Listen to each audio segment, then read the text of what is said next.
चलो पढ़ें। बताओ बेटा, पढ़ें। चलो आएंगे। लास्ट क्लास में हमने मोटा मोटा 3 बातें पढ़ी थी। एक तो पढ़ा था 138 से लेके 140। 138 क्या कहता है? अगर किसी ने एज अ डेटर कोई चेक दिया है अपने बैंक अकाउंट से और वो चेक बैंक वापस कर दे, क्या कहते? कि इसके पास पैसे नहीं है या फिर इसने मुझे पैसा देने से मना किया है क्योंकि वो उस लिमिट से क्रॉस करता है। तो अगर ऐसा हो जाएगा तो सामने वाले को कितने रुपए की जेल होगी जिसने चेक दिया था? मैक्स टू मैक्स 2 साल की, या पेनल्टी कितनी होगी? Twice of the cheque amount. 139 क्या कहता है? क्या प्रूफ करो? 139 कहता है हम ये मान के चलेंगे कि चेक दिया है तो कमर्शियल नेचर में दिया होगा, गिफ्ट में नहीं दिया होगा। गिफ्ट में दिया है तो प्रूफ करो। 140 क्या कहता है? 140 कहता है हम इस बात को डिफेंस के तौर पे कंसीडर नहीं करेंगे कि आपके खाते में पैसे नहीं थे या आपको ये बिलीफ नहीं था कि आप चेक दोगे तो चेक क्या हो जाएगा? बाउंस। ये बात हम नहीं सुनेंगे। इसके अलावा हमने सेक्शन 117 पढ़ा। 117 क्या कहता है कि अगर चेक क्या हो जाए, डिसऑनर हो जाए, या बिल ऑफ एक्सचेंज डिसऑनर हो जाए, या प्रॉमिस नोट डिसऑनर हो जाए, तो सामने वाले इंसान को कितने पैसे मिलेंगे? हम कह रहे हैं जितना का वो नेगोशिएबल है वो पैसे मिलेंगे, प्लस प्रोटेस्टिंग के, नोटिंग के, प्रेजेंटिंग के पैसे मिलेंगे। इसके अलावा उसे 18% का पर एनम के साथ इंटरेस्ट मिलेगा। इसके अलावा अगर जिससे वो पैसे ले रहा है उसके देश और हमारे देश में डिफरेंस है, मतलब वो दूसरे देश से बिलोंग करता है, तो एक्सचेंज रेट लगेगा। तो एक्सचेंज रेट कौन सा लगेगा? जिस दिन पैसा मिलना था या जिस दिन पैसा मिल रहा है के हिसाब से करंट एक्सचेंज रेट एप्लीकेबल होगा। मोटा मोटा इतना सा पार्ट है। इसके अलावा हमने एक 84 का भी जिक्र किया था। 84 क्या बात करता है कि अगर आपने किसी को चेक दिया, 3 महीने का समय है, उसने 2 महीने बाद चेक डाला, मतलब 3 महीने के अंदर ही डाला, लेकिन 2 महीने में बैंक ने पैसा देने से मना कर दिया या कम पैसा दिया, तो क्या अब आप जिसने चेक आपको दिया है उससे पैसा रिकवर कर सकते हो? द आंसर इज नो, क्योंकि वो उतने अमाउंट से क्या हो गया? डिस्चार्ज। हमने सुना था ये कि अगर मैं आपको 10 लाख का चेक दे रहा हूँ तो बैंक में कितना डिपॉजिट करके रखूंगा? 10 लाख। अब 2 महीने बाद जब बैंक से पैसे लेने गए तो बैंक कह रहे हैं मैं 10 लाख तो नहीं 6 लाख ही दे पाऊंगा। तो मैंने बिकॉज 10 लाख रखे थे तो मेरा कितना पैसा डूब गया? 4 लाख। तो जिसको मैंने चेक दिया है वो मुझसे तो नहीं ले सकता 4 लाख, बट बैंक के ऊपर केस कर सकता है। मैं उतने 4 लाख के डैमेजेस से क्या हो गया? आजाद, मुक्त हो गया। ठीक है। हाँ हाँ हाँ। चलो, श्रुति दुबे गुड मॉर्निंग। कोई ऐसा बच्चा जिसकी आज पहली क्लास है? आज कोई ऐसा बच्चा है जिसकी आपकी पहली आज ही पहली क्लास है? ला ला ला ला ला। बेटा हमारी क्लास का टाइम 8 बजे रहेगा। मैं लेट हो सकता हूँ, आप लेट नहीं होंगे। अपने अंदर थोड़ी सी पंचुअलिटी लाने की कोशिश करना। 12th खत्म हो चुका है ज़िंदगी का और प्रोफेशनल ज़िंदगी आ गई है। प्रोफेशनल ज़िंदगी आ गई है मतलब अब से तुम पैसा कमाने के लिए पढ़ाई कर रहे हो। अब तक तुम पढ़ाई कर रहे थे बस पढ़ा लिखा होने के लिए, ताकि तुम्हें लोग कह सके तुम पढ़े लिखे हो। बट अब से तुम पढ़ाई कर रहे हो पैसा कमाने के लिए, और पैसा कमाने के लिए आपको थोड़ा प्रोफेशनल होना पड़ेगा। क्लाइंट ने बोला है 8 बजे आओ तो 8 बजे आओ। अगर आप 8-10 बजे पे गए तो क्लाइंट के पास चार्टेड अकाउंटेंट्स की कमी नहीं है, वो आपकी जगह आपका काम किसी और को दे देगा। तो अगर ये प्रोफेशनलिज्म आपने अपनी ज़िंदगी में उतार लिया तो बहुत अच्छी बात है, अदरवाइज मैं ज्ञान दे रहा हूँ, इसको लेना है ले, इसको नहीं लेना नहीं ले। देखो ये दिक्कत होती है। अगर मैं इस 10 मिनट में कुछ पढ़ा चुका होता तो इसे घंटा कुछ समझ आता पूरी क्लास में। तो प्लीज़ टाइम पे आना, नेक्स्ट क्लास से। मेरी में तो आना, बाकियों का मुझे पता नहीं। मैं अपनी क्लास में 8 बजे चाहता हूँ, तो आप 8 बजे आ जाया करना। ये चेतावनी है आपकी आज की क्लास के लिए। चलो, मैं ये मान के आज की क्लास लूंगा कि आपने इससे पहले की 2 नेगोशिएबल इंस्ट्रूमेंट वाली क्लास ली है। आज नेगोशिएबल इंस्ट्रूमेंट एक्ट जो हम पढ़ रहे हैं वो खत्म हो जाएगा। कल से हम कुछ नया पढ़ेंगे, यानी कल से कोई नया बच्चा आएगा तो उसको दिक्कत बिल्कुल भी नहीं होगी, क्योंकि हम कुछ नया पढ़ रहे होंगे।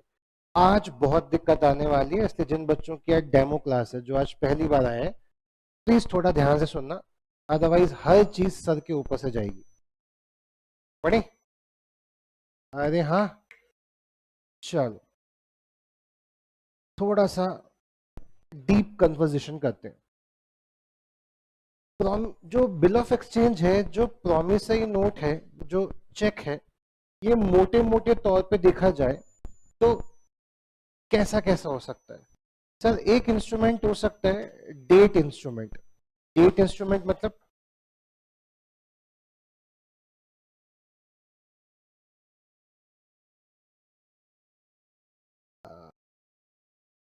Sorry, debt instrument.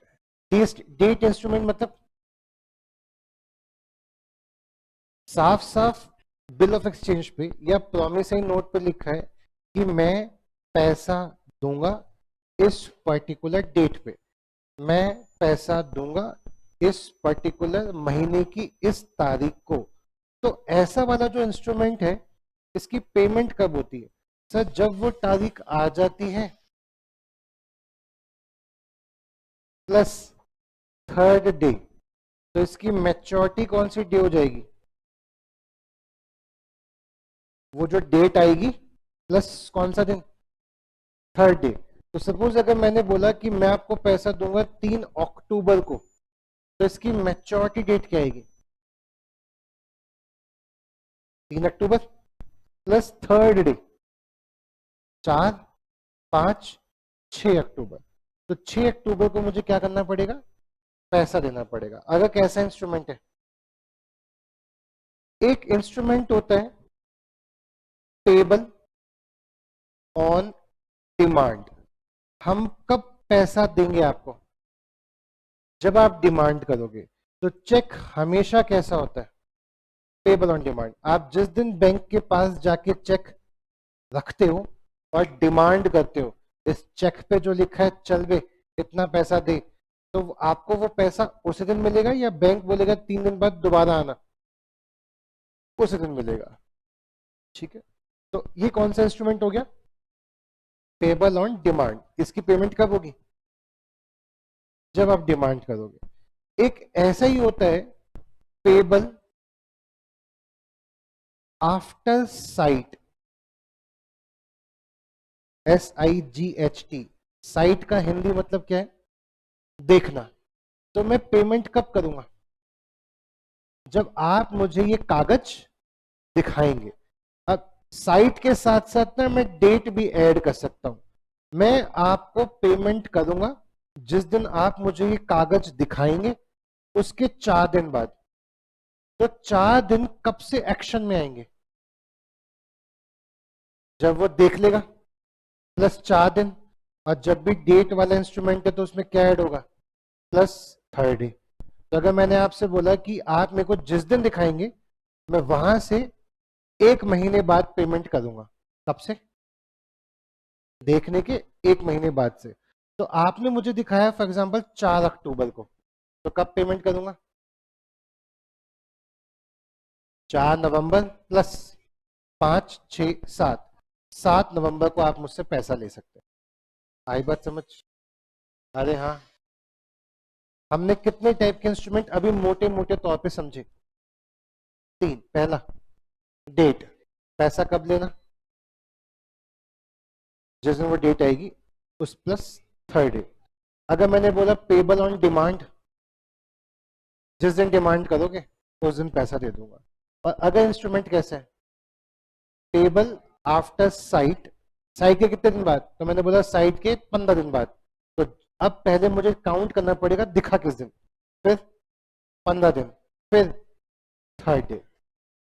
3 days नहीं है, 3rd डे है। सपोज मुझे 3 अक्टूबर को पेमेंट करनी थी, तो 3 अक्टूबर को तो नहीं की ना, तो एक दिन तो वो मिल गया। 4th पहला दिन, 5th दूसरा दिन, 6th को पेमेंट करनी है। तो अगर देखा जाए तो आपको मोहलत 3 दिन की मिली, क्योंकि 3rd को देना था, 3rd को नहीं दिया, 4 को नहीं दिया, 5 को नहीं दिया, कितने दिन नहीं देना पड़ा? तो देना किस दिन है? 6। तो 3 days देखोगे तो फिर अलग नहीं से समझना, 3rd डे देखोगे तो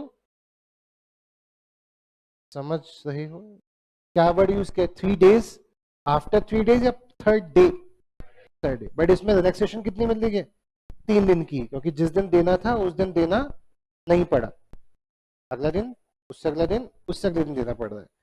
चलो, अगर आपको ये 3 बातें समझ आ गई तो इसमें से ये हमारे कोर्स का पार्ट नहीं है, ये हमारे कोर्स का पार्ट नहीं है, ये हमारे कोर्स का पार्ट है।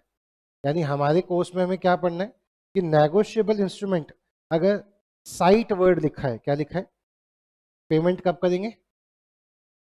साइट के बाद।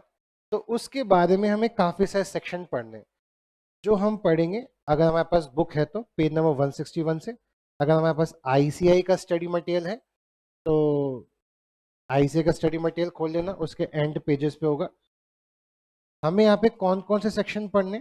61, 62, 63, 64, 65, 66, 67, 68, 69, 70, 71, 72, 73, 74, 75, 75A, 76। ये थोड़ा सा अलग जाके इसमें कुछ अलग बातें हो रही, तो बट पढ़ना तो ये भी है 77। मतलब हम लाइन से आज भौकाल मचाएंगे, काफी सारे सेक्शंस पढ़ेंगे, बट सेक्शंस बड़े बड़े हैं या 2-2, 3-3 लाइन के हैं। कल जो हमने सेक्शन पढ़ा था, सेक्शन 138, वो अपने आप में इतना लंबा चौड़ा था, देख रहे हो? तो आज जो हम सेक्शंस पढ़ेंगे वो हैं तो 2-2 लाइन के, लेकिन आपके जो सीनियर्स हैं, जिन्होंने जून 2024 की तैयारी की या जिन्होंने सितंबर 2024 की तैयारी की है, आप कर रहे हो जनवरी 2025 की या मई 2025 की तैयारी, तो आपके जो सीनियर्स रह चुके हैं उनको ये टॉपिक समझ नहीं आता। ऐसा मैंने इसलिए बोला और जानबूझ के बोला कि आपका इसमें कंसंट्रेशन बढ़े। और अगर आप इस बात से डीमोटिवेट हो रहे हैं कि उनको समझ नहीं आया तो हमें तो घंटा ही आएगा, तो फिर मेरा बताना शायद एक गलत हो गया। तो मैं आपको इसलिए नहीं बता रहा कि डीमोटिवेट हो जाओ, मैं आपको इसलिए बता रहा हूं ताकि आप इस पर अपना फोकस बढ़ाएं, और जब आपको समझ आ जाए तो आप ये बोलें इसमें मुश्किल क्या था, वो कितने नालायक बच्चे थे जिनको ये बात समझ नहीं आई। हम आज किस पे चर्चा करने वाले हैं? साइट पे। क्या चर्चा करने वाले हैं? मैं एक कागज लिखता हूं, कोई सो तो नहीं रहा? थोड़ा सा फोकस, फोकस के साथ सुनेंगे बात को। ये एक ये एक बिल्स ऑफ एक्सचेंज है। क्या है? जल्दी से बताएंगे बिल ऑफ एक्सचेंज कौन बनाता है? अगर बी ने ए को लोन दिया है, क्या दिया है, तो कौन है जो पैसा लौटाएगा? ए लौटाएगा। तो ए कौन है? डेटर। किसको पैसा लौटाएगा? बी को। तो बी कौन है? क्रेडिटर। और बी ने भी आगे किसी से सामान लिया होगा, पैसा लिया होगा, तो बी सी को पैसा आगे लौटाने वाला है। तो अगर कागज बी बना रहा है, कौन बना रहा है? किसके ऊपर? ए के ऊपर, कि भाई पैसा दे देना किसको? सी को। तो इस कागज के बोल क्या होंगे? बोलना आई, ब्रैकेट में कौन आ गया? बी, क्योंकि कागज कौन बना रहा है? B. Order Mister A to pay ₹2000 to Mister C after sight, sorry एक second, after 15 days after sight. मैंने कैसा वाला कागज बनाया? डेट वाला, पेबल ऑन डिमांड वाला, या पेबल आफ्टर साइट वाला? तो मेरा फोकस इसी पे रहने वाला है आज की क्लास में। तो क्या लिखा मैंने, मैं, दिख रहा है आपको, मेरी राइटिंग थोड़ी गंदी है।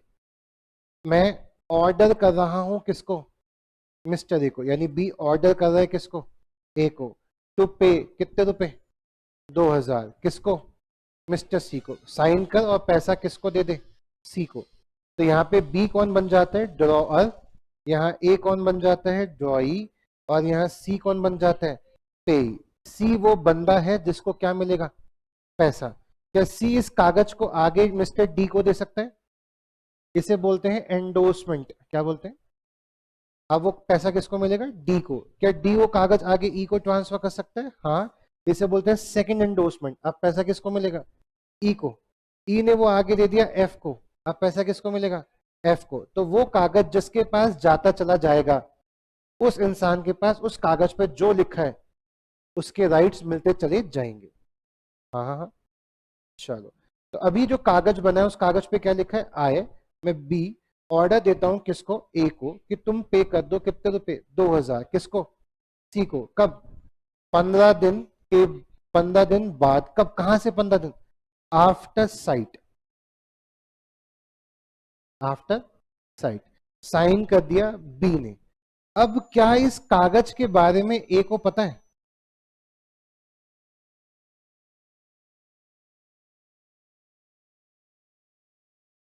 मुझे आपको पेमेंट करनी है, किसको पेमेंट करनी है, मुझे आपको पेमेंट करनी है।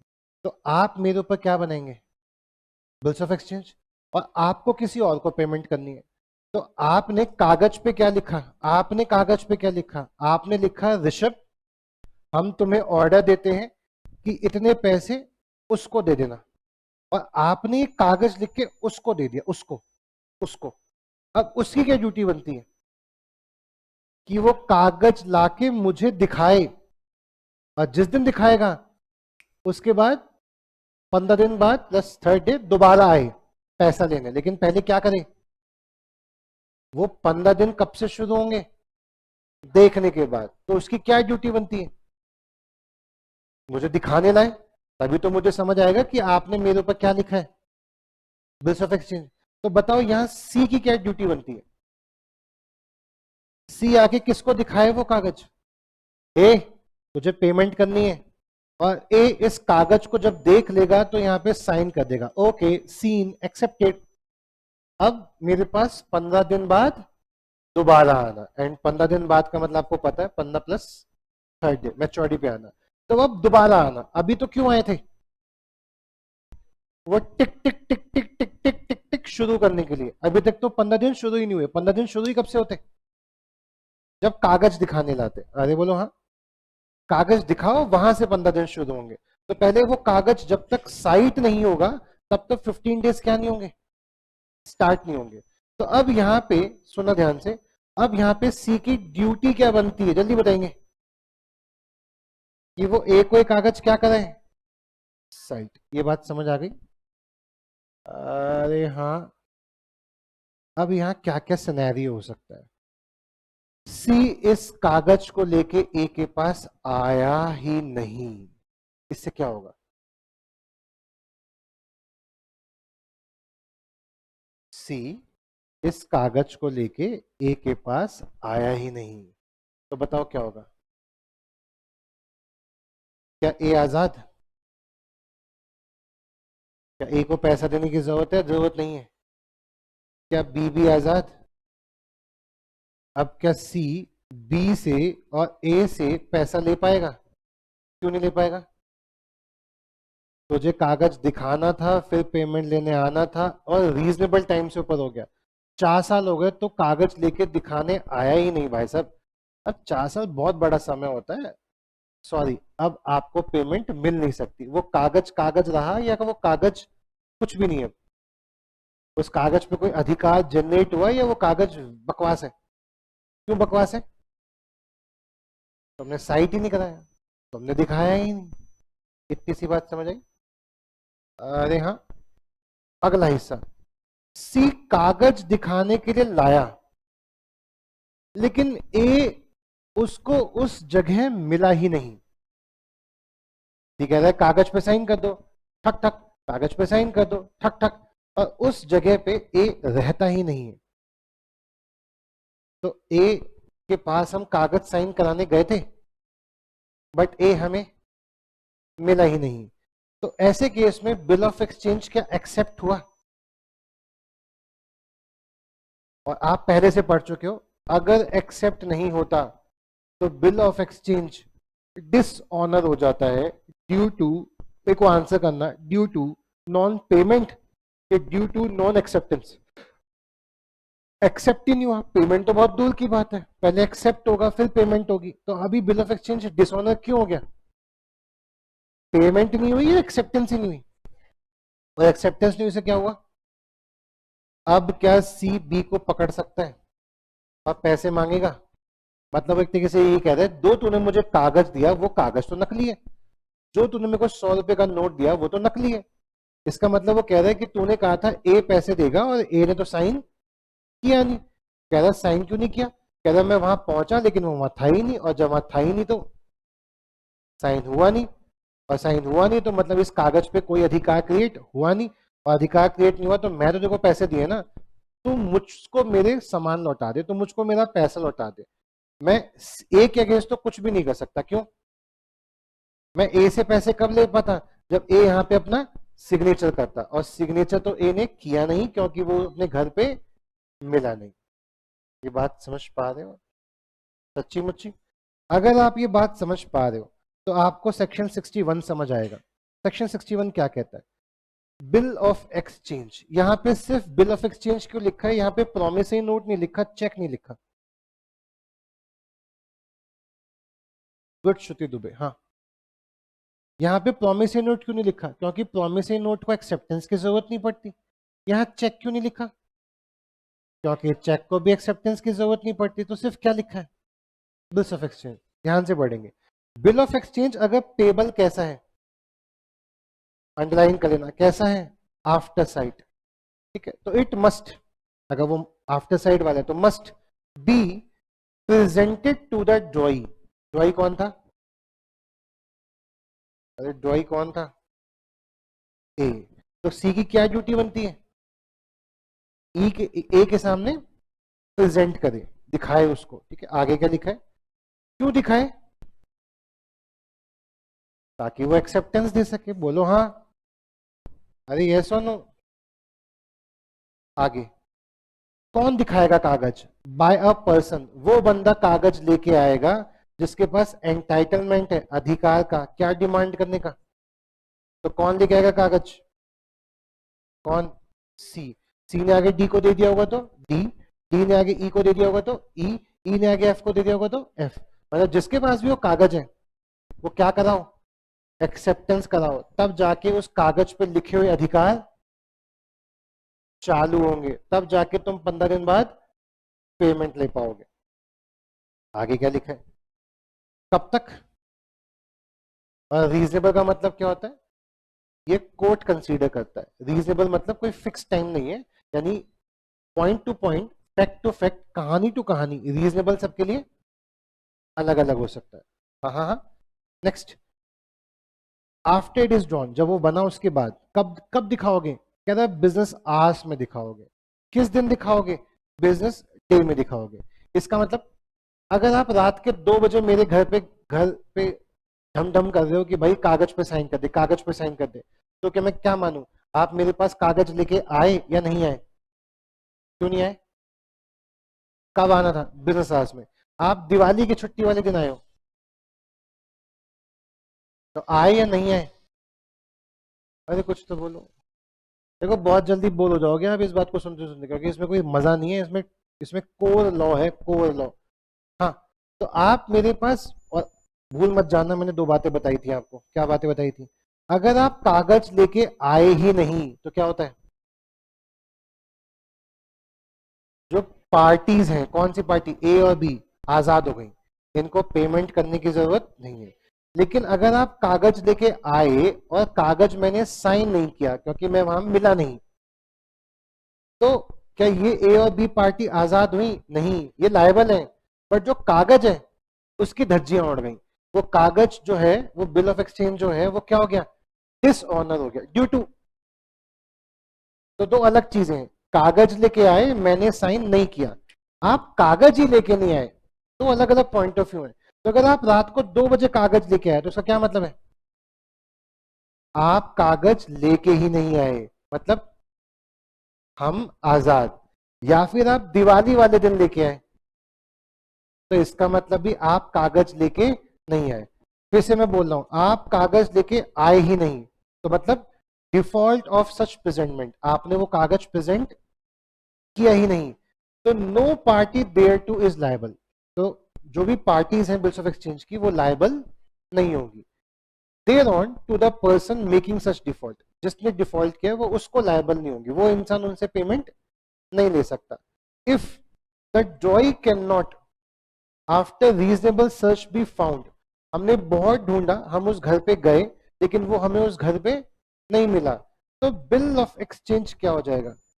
डिसऑनर। दो अलग चीजें, हम गए ही नहीं तो पार्टी आजाद, हम गए वो मिला नहीं तो डिसऑनर। अब पार्टी आजाद नहीं है, अब हम उनसे क्या लेंगे? प्लीज रिकॉल करना मैंने कल क्या पढ़ाया था। मैंने आपको पढ़ाया था, ए ने कोई कागज बी को दिया, बी ने कागज सी को दिया, सी ने डी को दिया, डी ने एफ को दिया, एफ पैसे ने ए के पास पहुंचा, ए ने पैसा नहीं दिया, तो अब ये क्या हो गया? डिसऑनर्ड हुआ ड्यू टू नॉन एक्सेप्टेंस। अरे हाँ, क्या ये बात बी सी डी ई को पता है? नहीं। तो अब ये किसको पकड़ेगा? नोटरी पब्लिक को। और किस किस को चिट्ठी भेजेगा?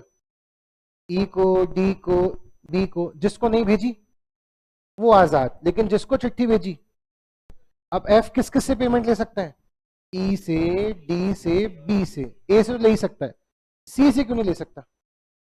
उसको नोटिस नहीं भेजा, और अगर इसको भी नोटिस भेजा होता तो इससे भी ले पाता। यानी कि अगर ये डिसऑनर हो गया तो क्या ये सारी पार्टी लायबल है एफ को? लेकिन अगर एफ कागज लेके ए के पास गया ही नहीं एक्सेप्ट कराने, तो ये सारी पार्टी क्या है? आजाद।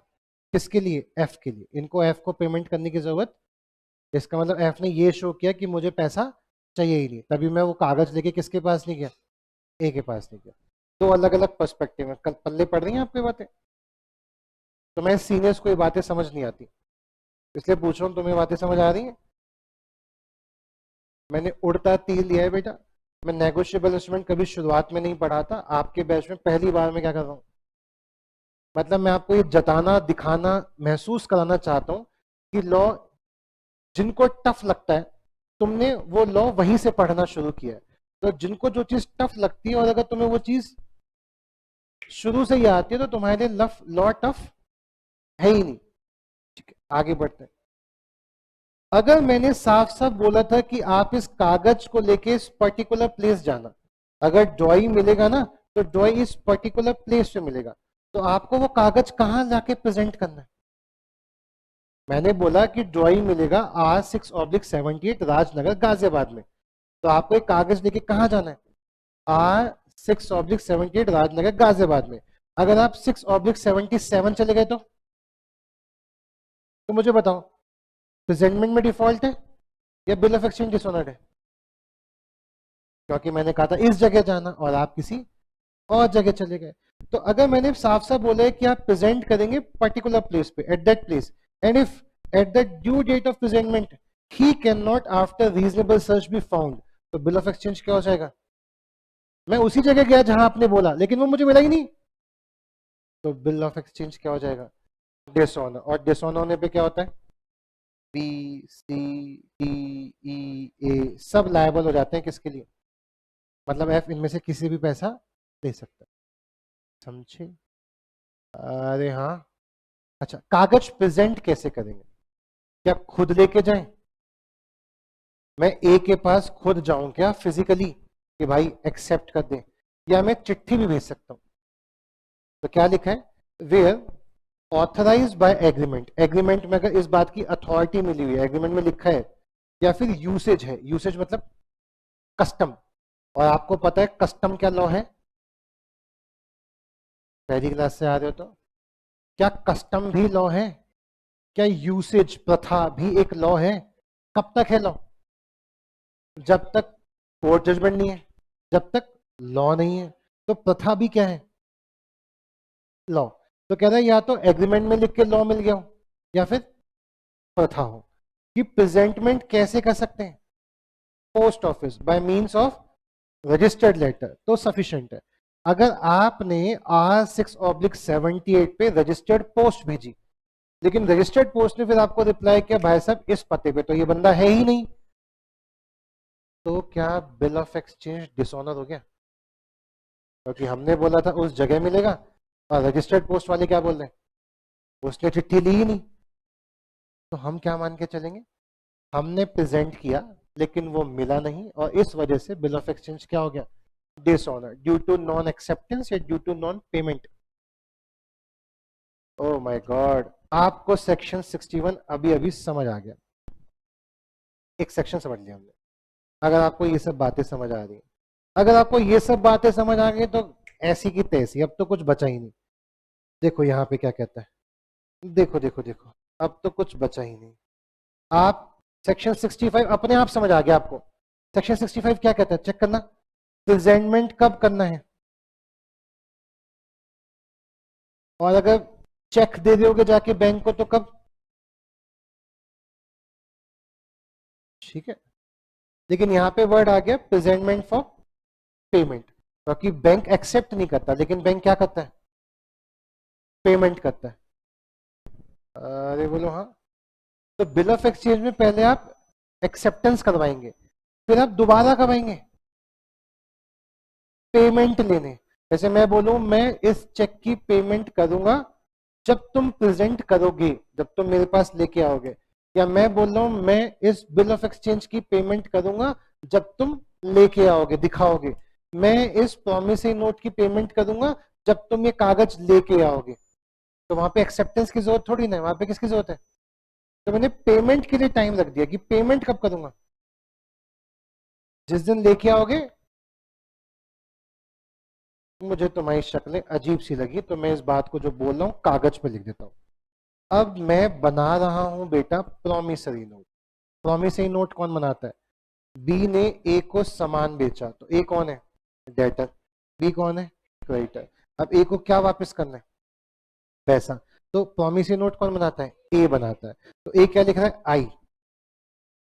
आई कौन? ए। प्रॉमिस टू पे मिस्टर, प्रॉमिस टू पे कितनों पे? 2000 रुपए टू मिस्टर बी। कब? कब दूंगा पेमेंट? 15 days after site. क्या इसमें एक्सेप्टेंस की जरूरत है? मैं कह रहा हूं मैं ही दूंगा, लेकिन हो सकता है ना मैं भूल जाऊं, कागज बना के भूल जाऊं। तो मैंने कागज पे ही क्या लिख दिया, मेरे को दिखा देना, उससे मुझे याद आ जाएगा, उसके 15 दिन बाद दोबारा आ जाना। तो अब यहाँ पे आपको 2 बार आना पड़ेगा। पहले देख याद कर ले, याद कर ले, याद कर ले, और फिर कब आओगे? चल पेमेंट कर दे, पेमेंट कर दे। तो अब आप मेरे पास पेमेंट के जो 15 दिन है वो कब से शुरू होंगे? जब दिखाओगे। बट ये एक्सेप्टेंस के लिए, पेमेंट के लिए? इसमें एक्सेप्टेंस थोड़ी ना हो रही है। प्रॉमिसरी नोट में एक्सेप्टेंस थोड़ी ना होती है। मैं ही वादा कर रहा हूं, मैं कब दूंगा पैसा? कागज दिखा देना, उसके 15 दिन बाद दूंगा। तो मैं पैसा कब दूंगा? तो आप जो कागज दिखाने आ रहे हो तो एक्सेप्टेंस के लिए आ रहे हो या पेमेंट वाले दिन के लिए आ रहे हो? ठीक है, तो मैं पेमेंट की बात कर रहा हूँ। किसकी बात कर रहा हूँ? एक्सेप्टेंस खत्म हो गया बेटा। अब मैं जहां भी पढ़ाऊंगा वहां क्या पढ़ाऊंगा? अब मैं प्रॉमिसरी नोट पढ़ाऊंगा, ठीक है, तो वो पेमेंट का होगा। सिर्फ सिर्फ बिल ऑफ एक्सचेंज में किसकी जरूरत होती है? एक्सेप्टेंस की। अब हम पेमेंट पेमेंट पेमेंट की बात करेंगे, तो वापस आएंगे। प्रेजेंटमेंट करना है आपको पेमेंट के लिए कब? बिजनेस आवर्स में। और कब? अगर बैंक को दे दो तो बैंकिंग आवर। क्या बैंकिंग आवर और बिजनेस आवर्स अलग हो सकते हैं? बैंक सैटरडे को बंद रहता है बट बिजनेस सैटरडे को भी होता है। बैंक शायद 4 बजे बैंकिंग ट्रांजेक्शन्स ना करे, बट बिजनेस 5-6 बजे तक ऑन रहता है। तो ये डिफरेंस है। इसके अलावा क्या? अगर मैंने साफ साफ बोला था कि आपको प्रेजेंट कहां करना है,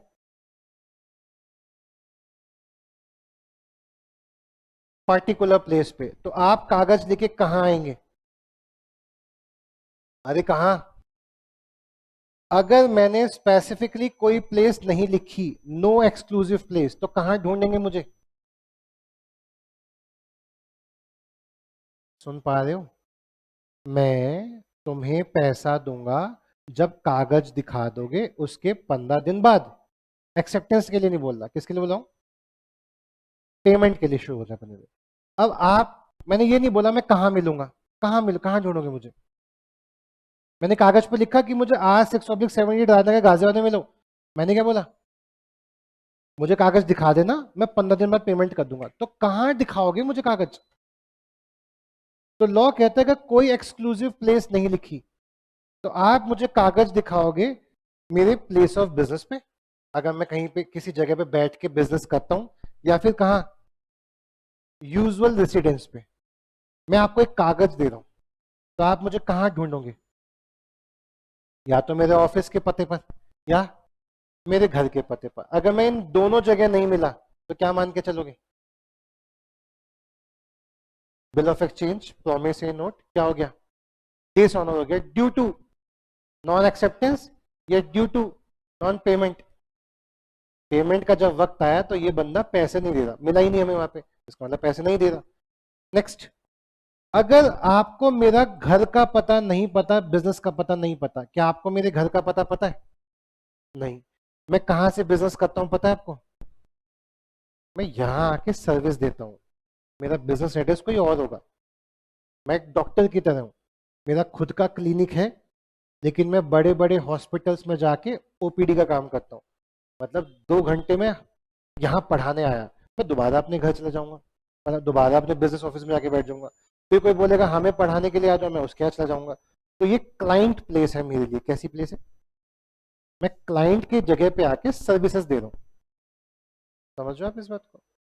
अरे हाँ, अगर एक चार्टेड अकाउंटेंट रिलायंस कंपनी में जाके ऑडिट कर रहा है, तो रिलायंस कंपनी का ऑफिस चार्टेड अकाउंटेंट का बिजनेस प्लेस है या वो क्लाइंट प्लेस पे काम करने हैं?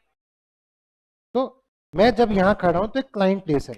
तो मैंने आपको एक कागज दिया कि मैं आपको पैसा दूंगा 15 दिन बाद कागज देखने के, तो आप मुझे कागज दिखाने कहाँ होगे? एक्सक्लूसिव जगह बताई नहीं, आपको मेरा बिजनेस प्लेस पता नहीं, आपको मेरा रेसिडेंशियल एड्रेस पता नहीं, तो कहाँ होगे? तो लॉ कहता है जहां भी मिल जाऊं, एंड जहां भी मिल जाऊं मतलब मेट्रो में मिल जाऊं, आईजीपी में मिल जाऊं, मैं, आप मुझे कहीं भी ढूंढेंगे। तो क्या लिखा है? अगर कोई प्लेस नहीं लिखी और आपको मेरे बिजनेस प्लेस के बारे में भी नहीं पता, और बोल दो बेटा बोल दो, तो कहा आप मुझे ढूंढोगे? Wherever I can be found. और मैं कहीं भी नहीं मिला तो क्या मान के चलेंगे? बिल ऑफ एक्सचेंज डिसऑनर हो गया ड्यू टू नॉन पेमेंट। और अगर डिसऑनर हो गया तो आप क्या करोगे? सबको चिट्ठी भेजोगे, किस किस को? आई बात समझ? फिर डिसऑनर हो गया, अब उसने पैसा नहीं दिया तो तुमसे लूंगा मैं। हाँ हाँ हाँ। तो फिर ये नालायक क्या करेंगे? ये इसका पता बता देंगे। अब मैं पता पता चल गया तो मैं उससे जाके पैसा वसूल लूंगा। हाँ हाँ हाँ। हो। अरे समझ रहे हो नहीं समझ रहे हो? ठीक है, थोड़ा सा आगे बढ़े।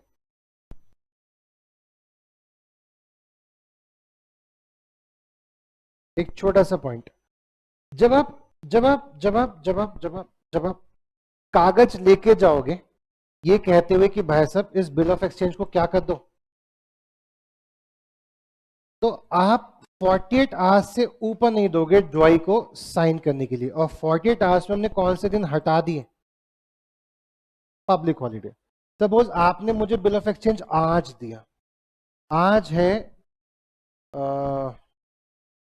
छोटी दिवाली, छोटी दिवाली पे छुट्टी नहीं होती, मतलब पब्लिक हॉलीडे नहीं है। दिवाली,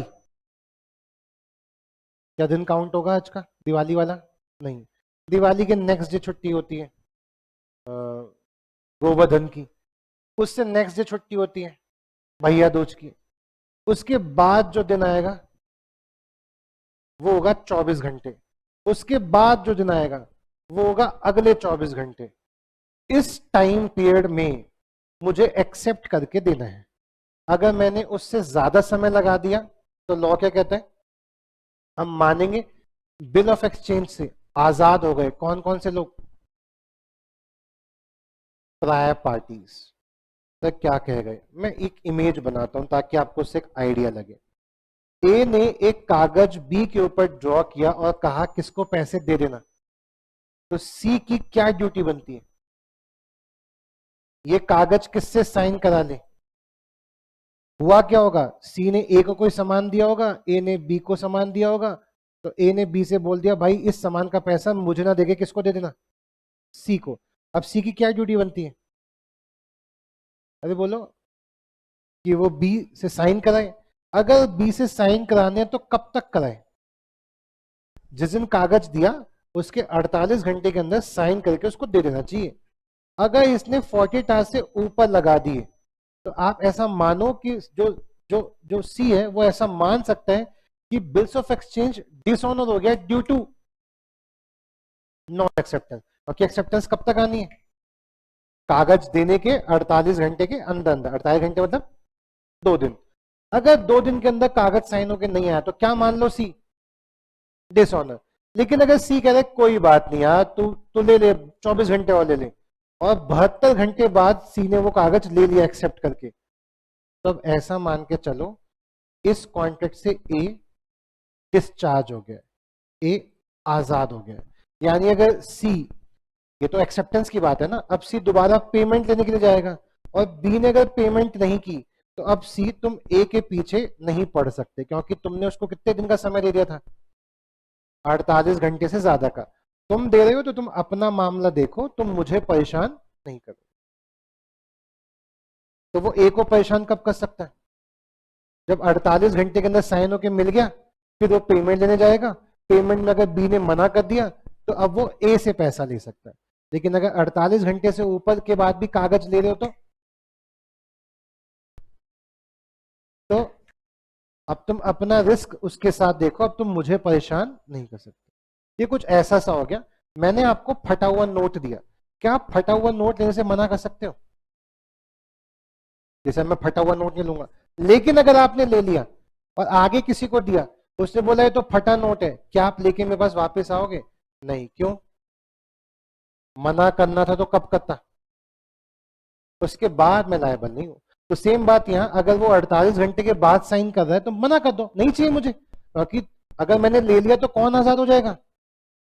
अगर कभी तूने पैसा नहीं दिया तो मैं ए से भी नहीं ले पाऊंगा। लेकिन अगर आप 48 घंटे के बाद भी ले रहे हैं कागज एक्सेप्टेंस, तो ए आजाद है। यानी अब सी का रिस्क क्या बढ़ गया कि बी नहीं देगा तो वो ए से भी पैसा रिकवर नहीं कर पाएगा। ये बात समझ पा रहे हो? आपने एक सेक्शन को बहुत तवज्जो से पढ़ा, बहुत शिद्दत से पढ़ा, वो सेक्शन कौन सा था? 61। और 61 पढ़ते पढ़ते ही आपने कौन कौन से सेक्शन निपटा डाले? एक निपटा डाला 63, एक निपटा डाला 65, एक निपटा डाला कौन सा, हाँ 68, एक निपटा डाला 70, एक निपटा डाला 71। ये सारे सेक्शन जुड़े हुए थे। कब प्रेजेंट करना है? बिजनेस आवर्स में, बिजनेस डे पे। कहाँ प्रेजेंट करना है? जगह लिखी होगी तो जगह पे, नहीं लिखी होगी तो घर या जगह पे, ऑफिस नहीं पता तो कहीं भी। हाँ हाँ हाँ, बहुत अच्छी बात है, आपको समझ आ रहा है तो। चलो अब हम प्रेजेंट करेंगे प्रॉमिसरी नोट किसके लिए? और प्रॉमिसरी नोट में एक्सेप्टेंस की जरूरत है, पेमेंट वाला है ये। पढ़ो, promissory note payable at a certain period after site. क्या लिखा मैंने, कब दूंगा पैसा? 15 दिन देखने के बाद दूंगा पैसा। तो it must be presented to the maker. किसको दिखाना पड़ेगा? प्लीज एक बार मेरे को आइडिया दो कि तुम्हें क्या नॉलेज है या नहीं है। अगर प्रॉमिसरी नोट है तो पेमेंट के लिए किसके पास आएंगे? जिसने कागज बनाया है उसके पास। अगर बिल्स ऑफ एक्सचेंज है तो पैसा लेने किसके पास आएंगे? एक्सेप्टर के पास। किसके पास? और अगर चेक है तो, और बैंक वहां ड्रॉई होता है, ठीक है, तो वहां ड्रॉई के पास। तो याद रखना 3 वर्ड होंगे। प्रॉमिसरी नोट में किसके पास जाते हैं? मेकर के पास। बिल ऑफ एक्सचेंज में किसके पास जाते हैं? एक्सेप्टर के पास। और चेक वाले केस में किसके पास जाते हैं? ड्रॉई, बैंक के पास, क्योंकि बैंक के ऊपर हमने बिल ऑफ एक्सचेंज ड्रॉ किया होता है। तीनों के नाम एक है, अलग अलग है? Maker, acceptor, ड्रॉई। चलो वापस आएंगे। तो प्रॉमिसरी नोट अगर पेबल है कब, after a certain period after sight, तो it must be presented to the किसको, फॉर साइट, दिखाओगे आप उसे, ठीक है। अरे हाँ, कौन दिखाएगा, जिसके पास हक है कागज दिखाने का। कब तक दिखाना है, रीजनेबल टाइम तक, आफ्टर इट इज मेड। और कब दिखाना है, बिजनेस आवर्स में और बिजनेस डे में। तो 62 और 61 में क्या फर्क है, 61 बात कर रहे हैं बिल ऑफ एक्सचेंज को एक्सेप्ट कराने की, और 62 बात कर रहे हैं मैं पेमेंट कब करूंगा, देखने के बाद। तो वो सिर्फ पेमेंट की बात कर रहा है, उसमें एक्सेप्टेंस की जरूरत, बट क्या दोनों के लिए कानून सेम ही है, बिजनेस आवर्स में आना, बिजनेस डे पे आना, जहां बुलाऊं वहां आना, जहां मेंशन नहीं है तो ऑफिस प्लेस या घर पे आ जाना, और ऑफिस प्लेस मेंशन और घर का प्लेस पता नहीं है तो जहां मिलूं वहां आ जाना। अब प्रेजेंट कैसे करूंगा, फिर से वही बात, प्रेजेंट कैसे करूंगा, चिट्ठी के द्वारा। अरे बोलो हाँ, अगर आपने मेरे को कागज प्रेजेंट ही नहीं किया तो no party thereto is liable to the person making such default. अगर आप मेरे पास वो कागज लेके ही नहीं आए तो कोई भी पार्टी उस इंसान को पैसा देने के लिए लायबल नहीं है, यानी पार्टी क्या हो गई, डिस्चार्ज। और आप कागज लेके आए और मैंने कागज नहीं साइन किया तो बिल ऑफ एक्सचेंज डिसऑनर। और ये किसकी बात हो रही है, दिखाने की, तो ये नॉन पेमेंट में जाएगा। सेक्शन 64 पढ़ो क्या कहता है, ध्यान से पढ़ना। Promissory note comma bill of exchange comma cheque must be presented for payment to maker, acceptor and drawee respectively. यानी प्रॉमिसरी नोट के लिए क्या लिखा है, मेकर, बिल ऑफ एक्सचेंज के लिए क्या लिखा है, एक्सेप्टर, और चेक के लिए क्या लिखा है, drawee. By on behalf of the holder, holder लेके आएगा कागज। अगर आपने वो कागज प्रेजेंट ही नहीं किया तो कोई भी पार्टी लायबल नहीं है। क्या यही लाइन बार बार रिपीट हो रही है, कागज कैसे प्रेजेंट कर सकते हो, एग्रीमेंट में जैसा लिखा है वैसा, यूसेज जैसा है वैसा, कैसे, पोस्ट ऑफिस के द्वारा रजिस्टर्ड लेटर भेजा है तो वो सफिशिएंट है, हम मान के चलेंगे आपने टाइम पे प्रेजेंट। लेकिन इसका एक एक्सेप्शन है, एक्सेप्शन क्या है, अगर प्रॉमिसरी नोट कैसा है, पेबल ऑन डिमांड। मैं फिर बोल रहा हूं, तुम्हें दिमाग में याद रहना चाहिए, बिल कितने टाइप के हो सकते हैं, एक,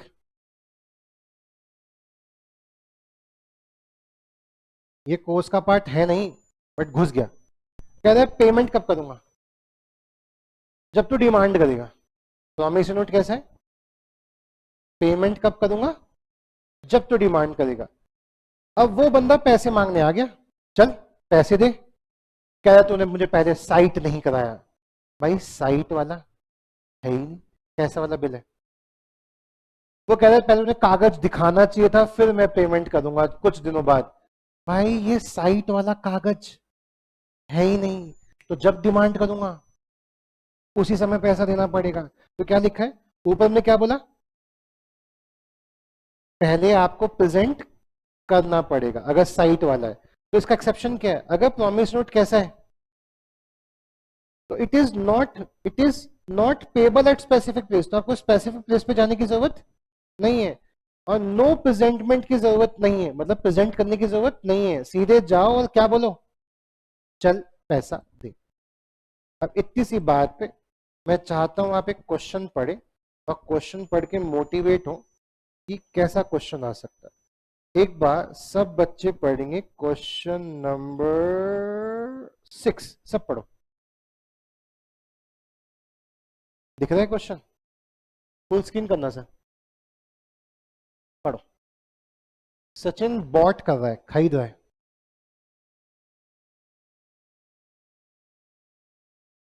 चेक वाले केस में 3 महीने, otherwise reasonable and reasonable. Sachin bought क्या,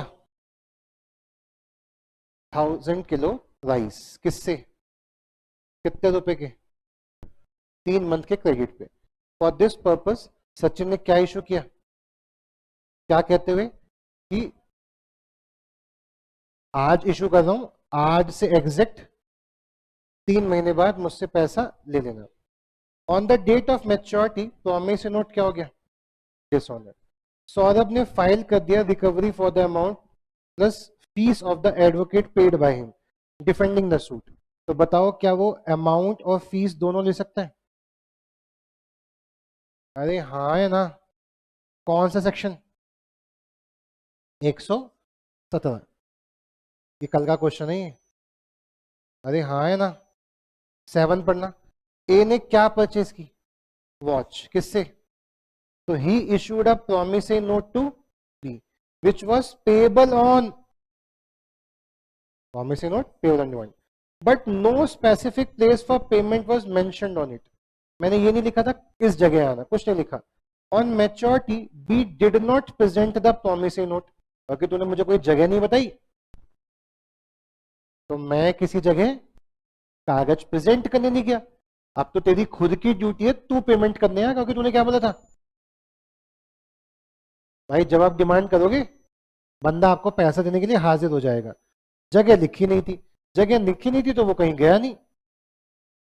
वो एक दिन जहां उसको मिला उसने बोला पैसे दे, कह रहा भाई ऑफिस वाली जगह पे आओ, कह रहा कागज पे ऑफिस वाली जगह लिखी है। ये कह रहा है अगर आप ऑफिस वाली जगह नहीं आए मतलब प्रेजेंटमेंट नहीं हुई, और प्रेजेंटमेंट नहीं हुई तो मैं डिस्चार्ज, मैं आजाद। तो बताओ promissory note was not duly presented for payment, तो whether A would be discharge from the liability या उसको पैसा देना पड़ेगा? क्योंकि अगर पेबल ऑन डिमांड है तो वो क्या है, एक्सेप्शन। क्या है बेटा? एक्सेप्शन मतलब यहां पे प्रेजेंटमेंट की आवश्यकता नहीं है। कब नहीं है? अगर वो पेबल ऑन डिमांड है। सही समझ? अरे हाँ। क्या हाँ? एक बार दोबारा पढ़ो सेक्शन 64, मैं थोड़ा इसको साफ कर देता हूं, एक बार दोबारा पढ़ो सेक्शन 64 क्या कहता है, पढ़ो। Promissory note, bills of exchange, cheque must be presented for payment के लिए किसके पास कागज लेके आओ? मेकर के पास या एक्सेप्टर के पास या ड्रॉई के पास। अगर आप नहीं लेके आते कागज तो क्या है, पार्टी आजाद। लेकिन क्या सच में पार्टी आजाद? कौन से वाले केस में आजाद नहीं है? वहां पे प्रेजेंटमेंट की आवश्यकता, समझे? अरे हाँ। अच्छा अगर आप यही पैसा लेके बैंक के पास जाते हो, बैंक पैसा कर दे, तो क्या बैंक पैसा देने से मना कर सकता है? अगर बैंक को संदेह है तो, सपोज मैंने राहुल को चेक दिया, राहुल से खो गया और किसी दूसरे राहुल को मिल गया, राहुल नाम से तो कई लोग हो सकते हैं। अब वो राहुल लेके जाके बैंक पहुंच गया और बैंक को संदेह ये राहुल तो पेमेंट लेने नहीं आता, तो क्या बैंक कह सकता है आधार लाइए, आईडी लाइए? तो राहुल कह रहे हैं अब पैसा डिमांड करता था दे, कह रहा सर बैंक में पैसे नहीं है, कल दोबारा आइए। तो क्या राहुल केस कर सकता है कि इसने पैसे नहीं दिए? बैंक जब तक सेटिस्फाई नहीं होगा तब तक वो आपको पेमेंट करने से डिले कर सकता है। ये वाली बात कहाँ लिखी है, 30 पढ़ेंगे, पढ़ना। अगर एक चेक ट्रंकेटेड चेक है, ट्रंकेटेड मतलब फटा कटा गुड़मुड़ी हुई हुआ, वो पेमेंट के लिए बैंक के पास आया, तो जो ड्रॉई बैंक है उसके पास एंटाइटलमेंट है, अधिकार है क्या करने का, डिमांड करने का। क्या? Further information regarding the truncated check. Reasonable suspicious उसको क्रिएट हो गया, संदेह हो रहा है कि ये जेन्युइन नहीं है, ये देखने से लग रहा है इस कागज में कुछ तो गड़बड़ी है। If the suspicious is that any fraud है, फॉर्जरी है या टेम्परिंग, किसी ने छेड़खानी की है इंस्ट्रूमेंट के साथ, तो एंटाइटल्ड है कि वो आपसे फर्दर डिमांड कर सकता है वेरिफिकेशन के लिए। प्रोवाइडेड दैट ट्रंकेटेड चेक्स और demanded by the drawee bank shall be retained by it if the payment is made. अगर पेमेंट कर दी तो वो कागज अपने पास रख ले।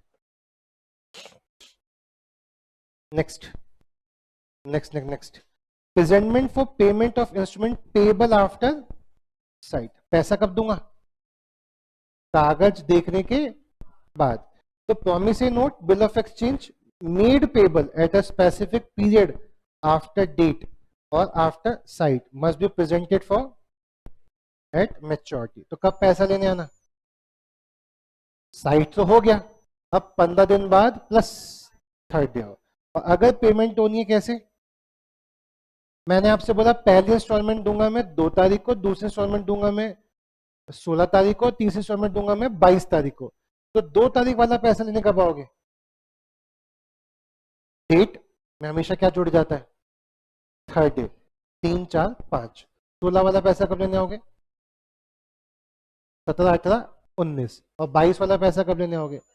23, 24, 25। तो कह रहे हैं अगर आपको इंस्टॉलमेंट में देना है, आपने डे रख दिए थे, तो कब?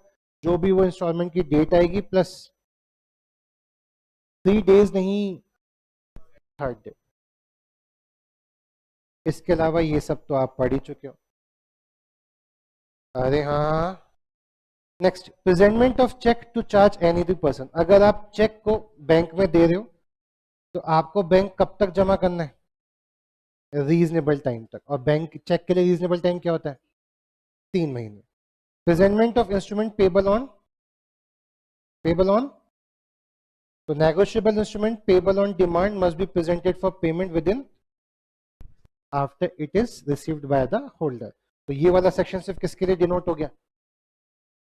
Payable on demand. तो आप डिमांड जिस दिन करोगे हम उस दिन आपको पेमेंट कर देंगे। प्रेजेंटमेंट किसको करोगे?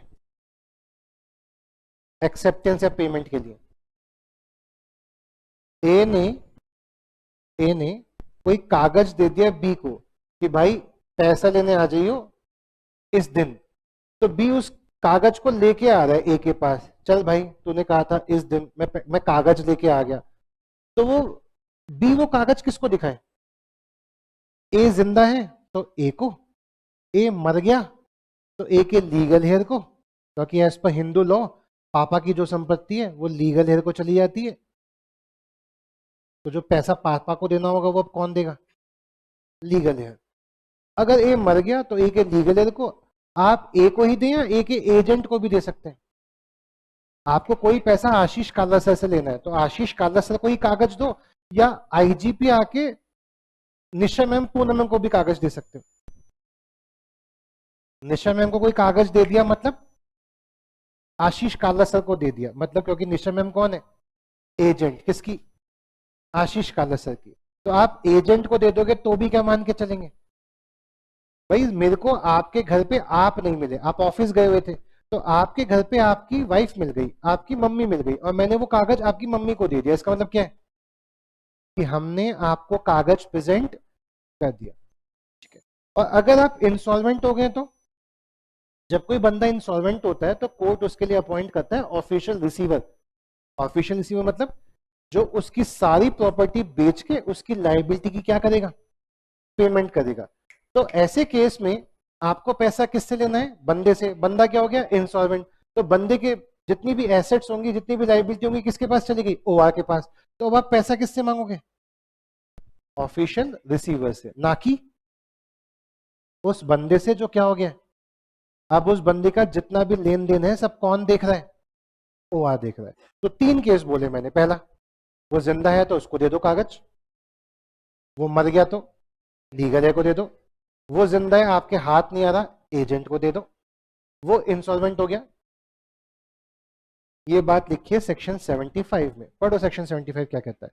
प्रेजेंटमेंट करना है आपको एक्सेप्टेंस के लिए, पेमेंट करने के लिए, या तो किसको किसको? एजेंट को, या किसको? लीगल हेयर को, या किसको? असाइनी को। एक बार दोबारा देख लो, या तो एजेंट को, लीगल हेयर कब मर गया वो तो, या असाइनी को। कागज किसको प्रेजेंट करेंगे? बोल दो बेटा, बोल दो। वो जिंदा है तो उसको, वो नहीं मिल रहा तो एजेंट को, वो मर गया तो लीगल हेयर को, और वो इंसॉल्वेंट हो गया तो उसके ओआर को। अगर हमने इनको कागज दे दिया तो क्या मानेंगे? हमने प्रेजेंटमेंट कर दी। ठीक है। क्या प्रेजेंटमेंट इंपॉर्टेंट है? हाँ। कब नहीं था? अगर promissory note payable on demand है तो। अच्छा, हमने बार बार एक जगह पढ़ा रीजनेबल टाइम पे प्रेजेंट करना है, रीजनेबल टाइम पे प्रेजेंट करना है। सपोज रीजनेबल टाइम 3 साल है, सपोज, और आप प्रेजेंट कर रहे हो साढ़े तीन साल में, तो क्या वो प्रेजेंटमेंट टाइम पे है या प्रेजेंटमेंट नहीं करी, ऐसा मानेंगे। और नहीं करी तो पार्टी क्या हो जाती है, आजाद, डिस्चार्ज। लेकिन आप एक सफिशिएंट रीजन दे रहे हो, मैं 3.5 साल में इसलिए आया क्योंकि मैं पिछले 3.5 साल से कॉमा में था, होश में ही नहीं था, तो मैं प्रेजेंट कैसे करता। तो क्या 3.5 साल के बाद भी आपका कागज प्रेजेंटमेंट प्रेजेंटमेंट मान लेंगे। ये पावर दी है सेक्शन 75A ने। 75A क्या कहते हैं, delay in presentment for acceptance और फॉर पेमेंट, एक्सक्यूज है।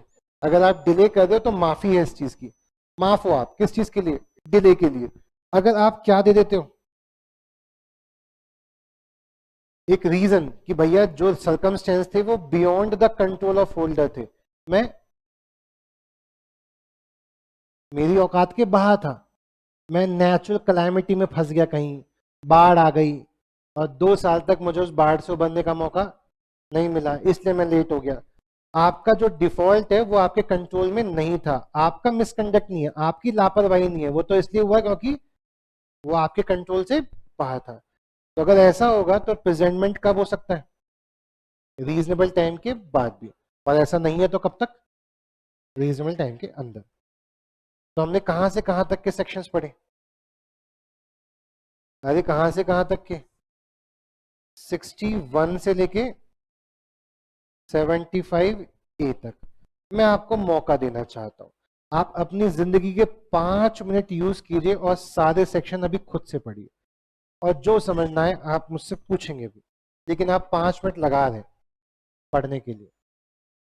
प्लीज अड़ोसी पड़ोसी की बुक में झांक लो, अड़ोसी पड़ोसी की बुक में नहीं झांक पा रहे तो मैंने आपको अपने व्हाट्सएप ग्रुप में तो ऐड किया होगा, मैंने उसमें टेलीग्राम चैनल भेजा होगा, टेलीग्राम चैनल पे पिंड में बुक पड़ी हुई है, आप बुक वहां से डाउनलोड कर सकते हो पीडीएफ फॉर्मेट में, और पढ़ना शुरू करो पेज नंबर 161 से। तो अगर आपके पास फिजिकल बुक नहीं है तो ई बुक निकाल लो। हाँ जी, ऑनलाइन कौन कौन बैठा है बेटा, एक बार जरा हाजिरी लगा दो, अटेंडेंस दे दो बेटा, एक बार यस सर बोल दो।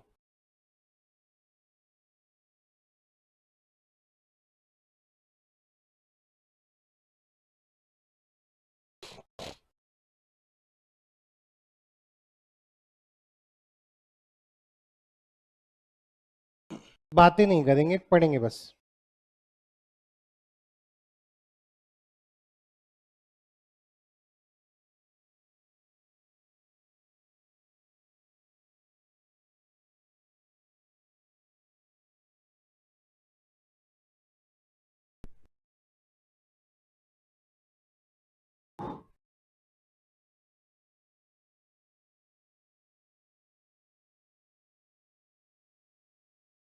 ईशांत नमस्ते बेटा, श्रुति दुबे,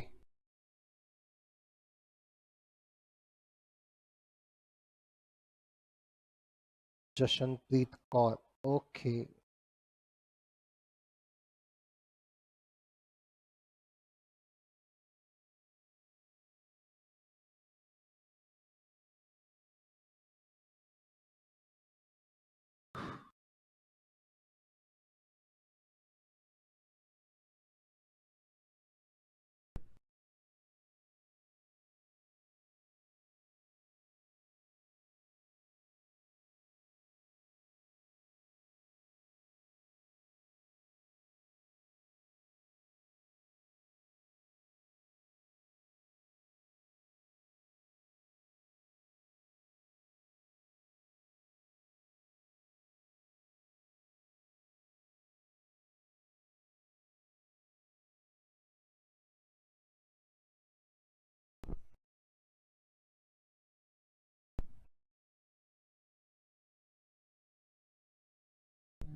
जशनप्रीत पहली क्लास है,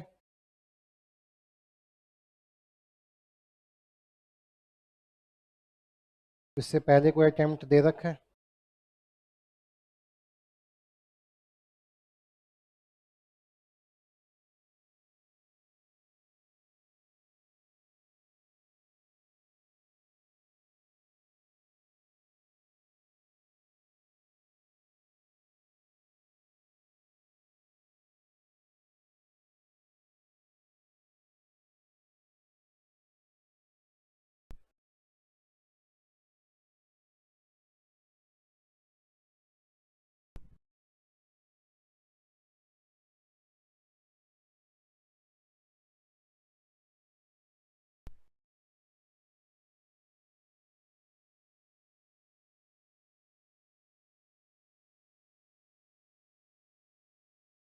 ओके जशनप्रीत।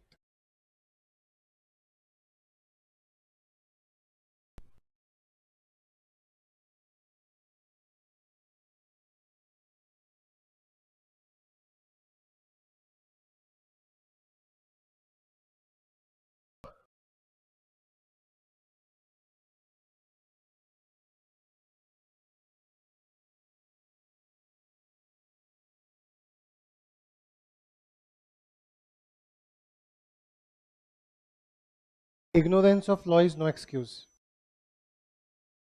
जब वो साइन करेगा ना तो वहां पे डेट लिखेगा, तब एक्सेप्ट।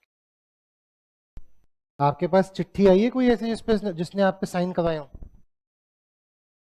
तो साइन उस दिन होते हैं, उस समय पे होते हैं। बाकी ये बात डाकिए को बतानी पड़ती है पोस्ट ऑफिस जाके, कितने बजे मैंने चिट्ठी डिलीवर की।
ओके शांत अग्रवाल।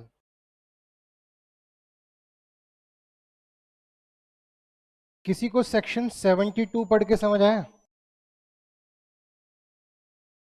72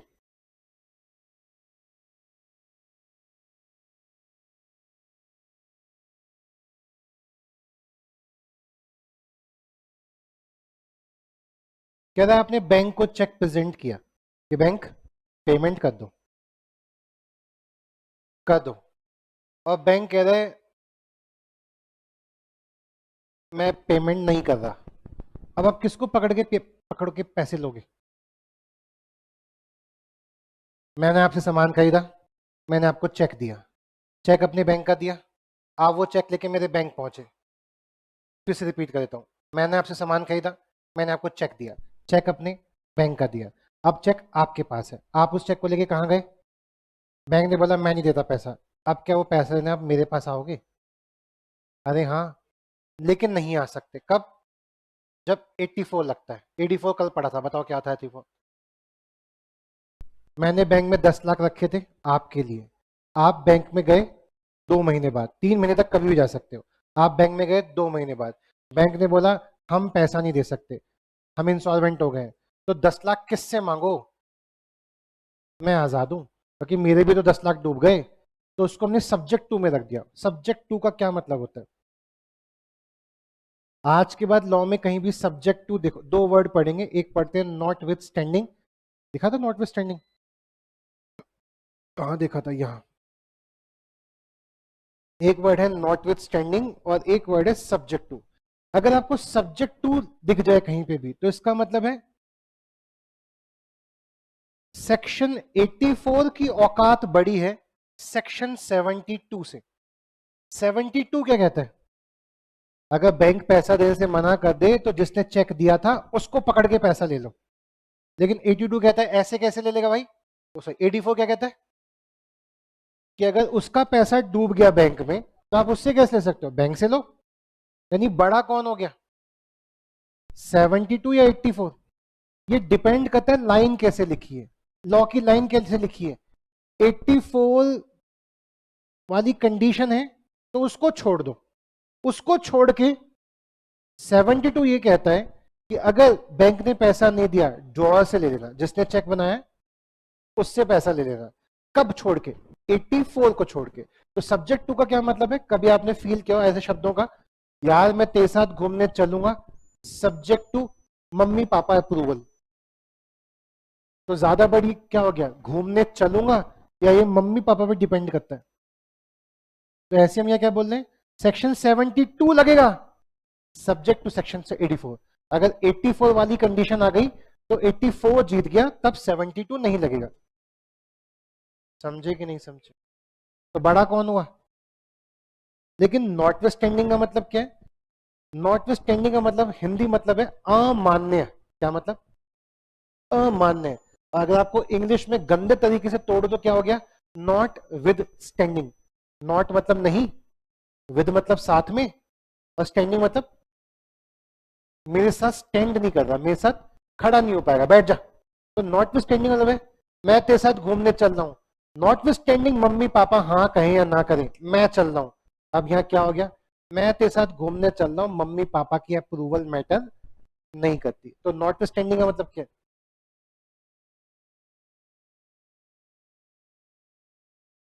इज्जत किसकी बड़ी हो गई? मेरी। और किसकी बैठ गई? जो नॉट स्टैंडिंग में लिखा है। और सब्जेक्ट टू में किसकी इज्जत बड़ी हो गई? जिसका सेक्शन लिखा है उसकी, और मेरी इज्जत उससे कम। तो हम इस तरीके से लॉ को ड्राफ्ट करते हैं, हम इस तरीके से लॉ की लैंग्वेज को समझते हैं कि नॉट स्टैंडिंग के साथ लिखा है मतलब ये बात की कोई वैल्यू नहीं है, और सब्जेक्ट टू के साथ लिखा है मतलब पहले वैल्यू इसकी, उसके बाद वैल्यू अपनी। ये बड़ा हम छोटे, और नॉट स्टैंडिंग मतलब हम बड़े ये छोटा। वो हमारे साथ खड़ा नहीं रहेगा, जब हम बोलेंगे तो वो नॉट विद स्टैंड हो जाएगा, मतलब बैठ जा। हम बोल रहे हैं ना, आई बात समझ? अरे हाँ, चल हाँ। 67 में क्या लिखा है? अगर मैंने पेमेंट की बात कही थी कि मैं 30,000 रुपए दूंगा, 10,000 दूंगा इस दिन, 10,000 दूंगा इस दिन, 10,000 दूंगा इस दिन, तो पेमेंट लेने कब आना? उस दिन प्लस थर्ड डे, उस दिन प्लस थर्ड डे, उस दिन प्लस थर्ड डे। डेट वाले में हमेशा कब आना है? प्लस थर्ड डे पे आना। खत्म कर लिया? अरे खत्म किया तुमने पढ़ के?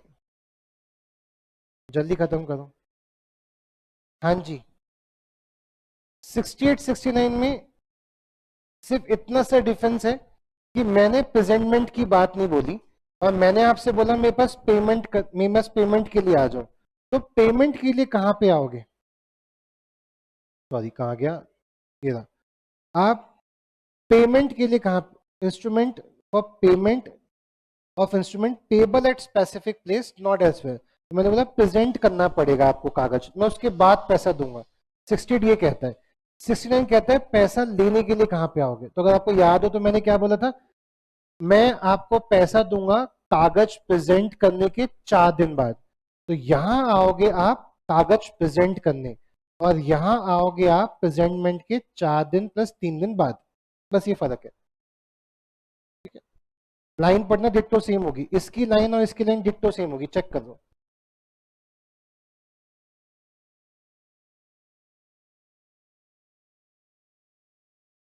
सेवेंटी फोर अभी आता हूँ। ठीक है अंजलि अग्रवाल, कौन सेक्शन? 74। 74 कहता है subject to the provision of section 31, जो भी कहता है उसकी औकात बड़ी है। अब सुनो 74 क्या कहता है, नेगोशिएबल इंस्ट्रूमेंट अगर कैसा है, पेबल ऑन डिमांड, तो must be presented for payment कब तक?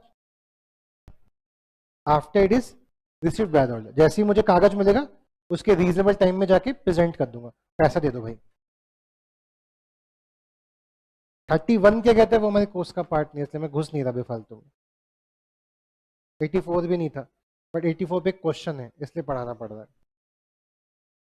31 पे क्वेश्चन नहीं है इसलिए नहीं घुस रहा मैं वहाँ पे। अरे हाँ, कहाँ तक पढ़ लिया आपने? 75A तक। एक 77 और पढ़ लो। 77 क्या कहते हैं, bill of exchange accepted payable eight a specific bank. मतलब बैंक की बात कर रहा है, ये बिल ऑफ एक्सचेंज की नहीं, मतलब चेक की बात कर रहा है। तो अगर आपने कोई चेक दिया और बैंक ने पैसा देने से मना कर दिया कि बैंक ने लापरवाही कर दी, बैंक ने आपका चेक वापस भेज दिया कि भाई हम नहीं दे रहे पैसा, तो क्या बेइज्जती हो गई? मैं आपको 50 रुपए का चेक दूं, आप बोलो सर 50 रुपए का चेक क्यों दे रहे हो? मैंने कहा तुमने अच्छा काम किया इसलिए। सर पेटीएम कर दो, कैश दे दो। मैंने कहा नहीं, 50 रुपए का चेक लो, इस बहाने तुम नेगोशिएबल इंस्ट्रूमेंट सीखोगे, कैसे चेक जमा होता है, क्या होता है, ऐसे घंटा सीखेंगे, क्लास में सीख गए, कैश दे दो। मैंने कहा नहीं नहीं नहीं। अब आप वो चेक लेके बैंक गए हो, अब बैंक आपको क्या बोले, ऋषभ गौर के अकाउंट में 50 रुपए भी नहीं है। क्या मेरी जग हंसाई हो गई? क्या आप मुझ पे हंसेंगे? कंगला इंसान वैसे बोलता है इतना छापता हूं, 50 रुपए भी नहीं है। तो ऐसे में बैंक की जिम्मेदारी बन गई कि अब बैंक मुझे कंपनसेट करेगा फॉर लॉस। क्या करेगा? उसने मेरी जितना नुकसान पहुंचाया उतना पैसा उसको देना पड़ेगा। ये पावर कौन देता है? सेक्शन 77। इसे हम जाके डिटेल में और पढ़ेंगे विंडिक्टिव डैमेजेस के नाम से इंडियन कॉन्ट्रैक्ट एक्ट में। अब इतने सारे सेक्शनों में सिर्फ कौन सा सेक्शन बचा? अगर ये क्वेश्चन आएगा लिख लो, ये डायरेक्ट आएगा। डायरेक्ट मतलब क्वेश्चन आएगा कब कब प्रेजेंटमेंट की जरूरत नहीं है। हमने इन सारे सेक्शनों में आज क्या पढ़ा? कागज पहले प्रेजेंट करना फिर पैसा मिलेगा, कागज इस जगह प्रेजेंट करना तब पैसा मिलेगा। अब हम क्या कह रहे हैं? प्रेजेंटमेंट करने की जरूरत है ही नहीं, यानी प्रेजेंट नहीं भी करोगे तो भी पैसा मिलेगा। और अब तक क्या कहे थे?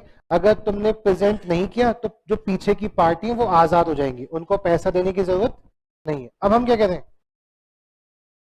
प्रेजेंटमेंट करना ही नहीं है, और प्रेजेंटमेंट अगर करना नहीं है तो क्या पार्टी कह सकती है हम आजाद हम आजाद? भाई प्रेजेंटमेंट इंपॉर्टेंट था ही नहीं, तुमको तो पैसा देना पड़ेगा ही पड़ेगा। समझो क्या पढ़ रहे हैं हम? प्रेजेंटमेंट के बिना भी पैसे रिकवर हो सकते हैं। तो हम वो सर्कमस्टेंस, वो केसेस पढ़ रहे हैं जहां पे प्रेजेंटमेंट की आवश्यकता नहीं है। डायरेक्ट क्वेश्चन आएगा, डायरेक्ट 4 मार्क का, कब कब प्रेजेंटमेंट की जरूरत नहीं है। यहां से शुरू करोगे यहां तक चिपके आओगे, तब जाके कितने मार्क्स मिलेंगे? 4। पहला कह रहे प्रेजेंटमेंट की जरूरत नहीं है कब? अगर मेकर, मेकर किसके लिए लिखा है? Promiser, ड्रॉई, bank, acceptor, bill of exchange. कह रहा है अगर मेकर ड्रॉई एक्सेप्टर इंटेंशनली आपको प्रिवेंट कर रहे हैं, प्रिवेंट मतलब रोक रहे हैं कि तुम वो चेक प्रेजेंट ना कर पाओ। इसी को डिटेल में समझना है तो बी पार्ट पढ़ लो। If the instrument being payable at his place of business, उसने कहा था कहां पेमेंट होगी, और उसने वो बिजनेस ही क्लोज डाउन कर दिया ड्यूरिंग बिजनेस आवर्स और ड्यूरिंग बिजनेस डेज। जब वो घर ही बंद है तो प्रेजेंट कर पाओगे? अरे हाँ, तो प्रेजेंट करने की जरूरत नहीं है, उसको पैसा देना पड़ेगा। यहाँ प्रेजेंटमेंट इंपॉर्टेंट, क्योंकि वो क्या क्लोज करके बैठा है? घर। तो मैं प्रेजेंट करके कर भी क्या लूंगा, क्योंकि वो तो घर पे मिलेगा नहीं। इसका मतलब उसने मुझे प्रिवेंट कर दिया, रोक दिया क्या करने से? कागज लेके प्रेजेंट करने से। Point number next, instrument table at some other place, उसने बिजनेस प्लेस पे नहीं बुलाया, कहां बुलाया? उसने बोला इस दूसरे के आई हूं। तो neither nor any person authorize to pay it attend at such place during the business hours. तो वो उस प्लेस पे भी नहीं मिल रहा, यहाँ तो बिजनेस प्लेस पे नहीं मिल रहा, यहाँ वो, उसने कहा बिजनेस प्लेस नहीं इस जगह आना, वो उस जगह भी नहीं मिल रहा। तो अब प्रेजेंटमेंट इंपॉर्टेंट नहीं है। Next, if the instrument not being payable eight a specific place, instrument में कोई जगह लिखी है, कोई जगह नहीं लिखी, और वो कहीं भी नहीं मिल रहा, तो प्रेजेंटमेंट इंपॉर्टेंट नहीं है। वो जब मिले तब पैसा मांग लेना, वो ये नहीं बोल सकता कि तुमने मुझे प्रेजेंट नहीं किया। ये हो गया आपका first. Point number two, point number two, if he has engage to pay notwithstanding not presentment. Notwithstanding not present मतलब, नॉट विथस्टैंडिंग मतलब इस बात से फर्क नहीं पड़ता, ये बात अमान्य हो गई कि प्रेजेंट किया कि नहीं किया। उसने एक बंदा अपॉइंट कर दिया, चल भाई भाई साहब का पेमेंट कर, लेकिन ये प्रेजेंट नहीं कर रहे। अरे यार तो पेमेंट कर ना, प्रेजेंटमेंट इंपॉर्टेंट नहीं है तो पेमेंट कर। मतलब बिना प्रेजेंटमेंट के भी उसने एक बंदा अपॉइंट कर दिया, क्या करने के लिए? तो इसका क्या मतलब है, प्रेजेंटमेंट इंपॉर्टेंट हो गया, नॉट स्टैंडिंग हो गया। प्रेजेंटमेंट हो ना हो हम पेमेंट करेंगे, तो वहां प्रेजेंटमेंट की आवश्यकता नहीं है। Point number 3, if after maturity, जब मैच्योरिटी की डेट आई यानी वो दिन प्लस थर्ड डे आया, with the knowledge of instrument has not been presented, he makes a part payment on the account of the amount due on instrument। यानी जब maturity का दिन आया, कागज प्रेजेंट नहीं हुआ, उसे ये बात पता है, फिर भी उसने पार्ट पेमेंट कर दी। इसका क्या मतलब है, पार्ट पेमेंट कर दी मतलब वो मान रहा है कि प्रेजेंटमेंट की इंपॉर्टेंस नहीं है। जैसे सुनना, देखो आपको अब शायद बेहतर समझ आए। आईजीपी ने बोला बुक्स जब लेने आना आईजीपी के पास तो अपनी रसीद लेके आना, हम रसीद देखेंगे फिर बुक्स देंगे। अब क्या हुआ, आप पहुंचे तिवारी सर के पास और बोले सर बुक्स, सर कह रहे हैं रसीद, सर रसीद में आज नहीं लाया, कोई बात नहीं ये ले बुक्स, अकाउंट्स और इको की बुक्स ले ले। इसका मतलब अब क्या लॉ और मैथ्स की बुक्स भी ले सकते हो बिना रसीद दिखाए? हाँ, क्योंकि बिना रसीद दिखाए अगर आपने अकाउंट्स इकोनॉमिक्स की बुक दे दी तो इसका मतलब रसीद इंपॉर्टेंट नहीं है, रसीद दिखाना इंपॉर्टेंट नहीं है। हम यही बोल रहे हैं कि प्रेजेंटमेंट इंपॉर्टेंट, सही बात समझ? अरे हाँ है ना। Next, promise to pay whole due thereon in whole और इन पार्ट। आप फिर आए तिवारी सर बुक दे दो, तिवारी सर कहते बुक रखी है, नहीं रखी, रसीद का है, क्या रसीद में भूल गया, हम आज तो नहीं है कल ले लेना रसीद, सर आज लाया हूं, अरे कल नहीं भी लाएगा दे दूंगा यार। मतलब क्या किया उन्होंने, प्रॉमिस कर दिया किस चीज का, कि पे कर दूंगा क्या, अमाउंट जो लिखा हुआ है, या तो पूरा या पारा। यानी मेरे लिए प्रेजेंटमेंट इंपॉर्टेंट या not important. And last, wave कर दिया, वेव मतलब अपना हक छोड़ देना, वेव का मतलब होता है माफ कर देना। क्या माफ कर दिया, क्या छोड़ दिया, अपना राइट। कौन सा राइट, प्रेजेंटमेंट वाला। तिवारी सर कब तक बुक देने के लिए बाउंड नहीं है, जब तक आप उन्हें क्या प्रेजेंट ना कर दो, रसीद। रसीद दोगे तो पेमेंट मिलेगी, तो बुक्स मिलेगी। लेकिन तिवारी सर ने बिना रसीद के अगर आपको बुक्स दे दी तो इसका क्या मतलब है, रसीद वाला हक रखा या रसीद वाला हक वेव कर दिया। समझ रहे हो आप इस बात को? जैसे मेरे पास हक है, जो बच्चा क्लास के टाइम के बाद आएगा 8 बजे के बाद, मैं उसे क्लास में एंट्री से रोक सकता हूँ, ये हक है। लेकिन अगर मैं 8 बजे के बाद भी आपको अलाउ कर रहा हूँ तो मैं अपना हक यूज कर रहा हूँ या अपना हक छोड़ बैठा, अरे आ जा चल लेट ही आ जा, हो जाते हैं कभी कभी बच्चे लेट। लेकिन अगर डेली लेट देखूंगा तो फिर मैं एंट्री बैन करवा दूंगा आपकी।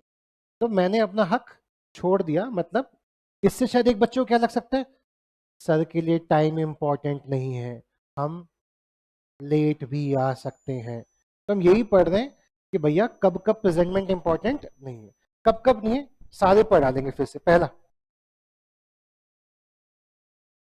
पहला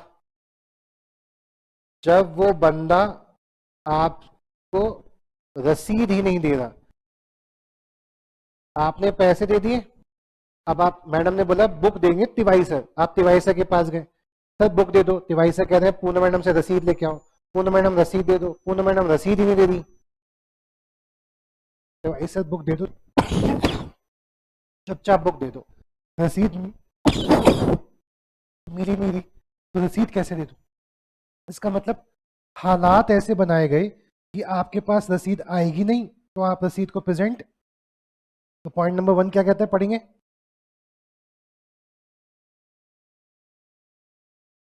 ठीक है।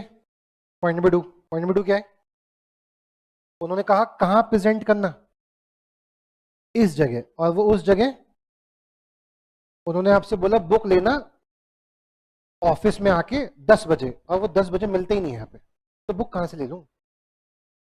फिर आप एक दिन पीजी में रहते थे, शाम को आ गए घूमते घूमते, तिवारी से बुक दे दो, तिवारी से कहते हैं रसीद 10 बजे मिले थे, अब बिना रसीद के बुक दे दो। अब presentment important. Point number 3 third, कहीं और मिल जाना और वो वहां भी नहीं मिले, या फिर कहीं भी मिल जाना और वो कहीं भी नहीं मिले। नेक्स्ट पॉइंट नंबर 2, उन्होंने किसको उन्हें बुक देना शुरू कर दिया बिना किसी प्रेजेंटमेंट के, या फिर उन्होंने पार्ट आधी बुक्स दे दी या वादा कर दिया कि बुक्स दे दूंगा, तो उस केस में प्रेजेंटमेंट इंपॉर्टेंट नहीं है। या फिर उन्हें जो प्रेजेंटमेंट वाला राइट है, जब तक कागज प्रेजेंट नहीं करोगे बुक्स नहीं दूंगा, उन्होंने राइट, अरे सब आके बुक्स ले जाओ, सर मैं रसीद ही लाया, कोई नहीं यार तो आके बुक्स ले जा। तो इन सभी केसेस में क्या इंपॉर्टेंट नहीं है। और अगर ड्रॉर को कोई एक्चुअल डैमेजेस नहीं हो रहे तो भी प्रेजेंटमेंट इंपॉर्टेंट नहीं है। ये रसीद वाला सिस्टम हमने क्यों शुरू कर रखा है कि रसीद नहीं दिखाओगे तब तक आपको बुक्स नहीं मिलेंगी, क्योंकि कई बार होता है एक बच्चा बिना आईजीपी को पेमेंट किया आईजीपी से बुक्स ले गया। तो अलग अलग डिपार्टमेंट है, एक बंदा जो पैसे लेता है, दूसरा बंदा जो बुक्स देता है, तीसरा बंदा जो आपकी आईजीपी की आईडी एक्टिवेट करता है।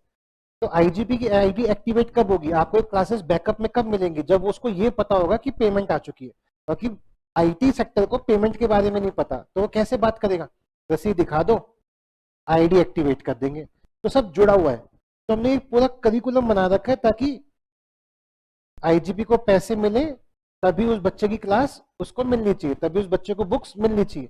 हमने रूल बना रखा है। तो हम कह रहे हैं अगर आईजीपी ने आपको बुक्स दे दी और आपने एक्चुअली में आईजीपी को पेमेंट किया है, यानी आईजीपी को कोई नुकसान नहीं हो रहा, मतलब आपकी साइड से पेमेंट आई है। जब आपकी साइड से पेमेंट आ गई लेकिन आपसे रसीद खो गई, तो हमारे लिए प्रेजेंटमेंट इंपॉर्टेंट नहीं है, क्योंकि हमें एक्चुअली में कोई नुकसान हो भी नहीं रहा, हमें पता है तेरी पेमेंट आई है, बस तेरे पास रसीद नहीं है तो क्या हुआ, बिना रसीद के भी हम तुझे बुक्स। आई बात समझ? अरे हाँ हाँ हाँ, क्या हाँ हाँ, इन सब केसेस में प्रेजेंटमेंट की जरूरत नहीं है। कैसा लगा तुम्हें ये पढ़ के, टफ है या इजी है, बताओ। अरे कुछ तो रिएक्शन दो, इजी है या टफ है, मॉडरेट है, कुछ बच्चे कह रहे हैं, कुछ इजी है, नहीं हार्ड है। तुम्हें क्या लगता है सीनियर्स को क्यों समझ नहीं आएंगे टॉपिक्स? जनरली होता क्या है, कॉन्सेप्चुअली बात को समझना, अभी आप बहुत एक्साइटेड हो, क्या आप सीए फाउंडेशन के एग्जाम को लेकर एक्साइटेड हो कि मैं जनवरी में सीए का एग्जाम पास करूंगा, सीए का एग्जाम दूंगा? तो अभी जो आपकी सोचने की क्षमता है, समझने की क्षमता है, एब्जॉर्ब करने की क्षमता है, वो बड़ी कंसंट्रेटेड है। अभी एक दूसरे के साथ यारी दोस्ती थोड़ी कम हुई है, अभी टीचर को थोड़ा कम जाना है, टीचर के साथ हंसी मजाक करने में डर लगता है, ठीक है। तो टीचर जो कह रहे हैं कंसंट्रेट मैनर में उसको सुन रहे हो। मैं आज ही अगर आपको डरा दूंगा ना कि कल से 8 बजे के बाद एंट्री बैन है, टाइम पे आने लग जाओगे। लेकिन अगर लगातार 10 दिन मैंने तुमसे कुछ नहीं कहा लेट आने पर भी, तो वो तुम्हारी हैबिट बन जाएगी। क्या बन जाएगी? और तुम मुझे सीरियसली नहीं लोगे और क्या बोलोगे, सर पहले तो कभी कहा नहीं, आज क्या हो गया? और मैं पहले दिन से ही बोल के रखूँ नहीं घुसने दूंगा, तो आपको समझ आ जाएगा मेरा एटीट्यूड है ये, मैं लेट एंट्री बर्दाश्त नहीं कर सकता। तो आप मेरे हिसाब से ढल जाओगे। समझे कि नहीं समझे?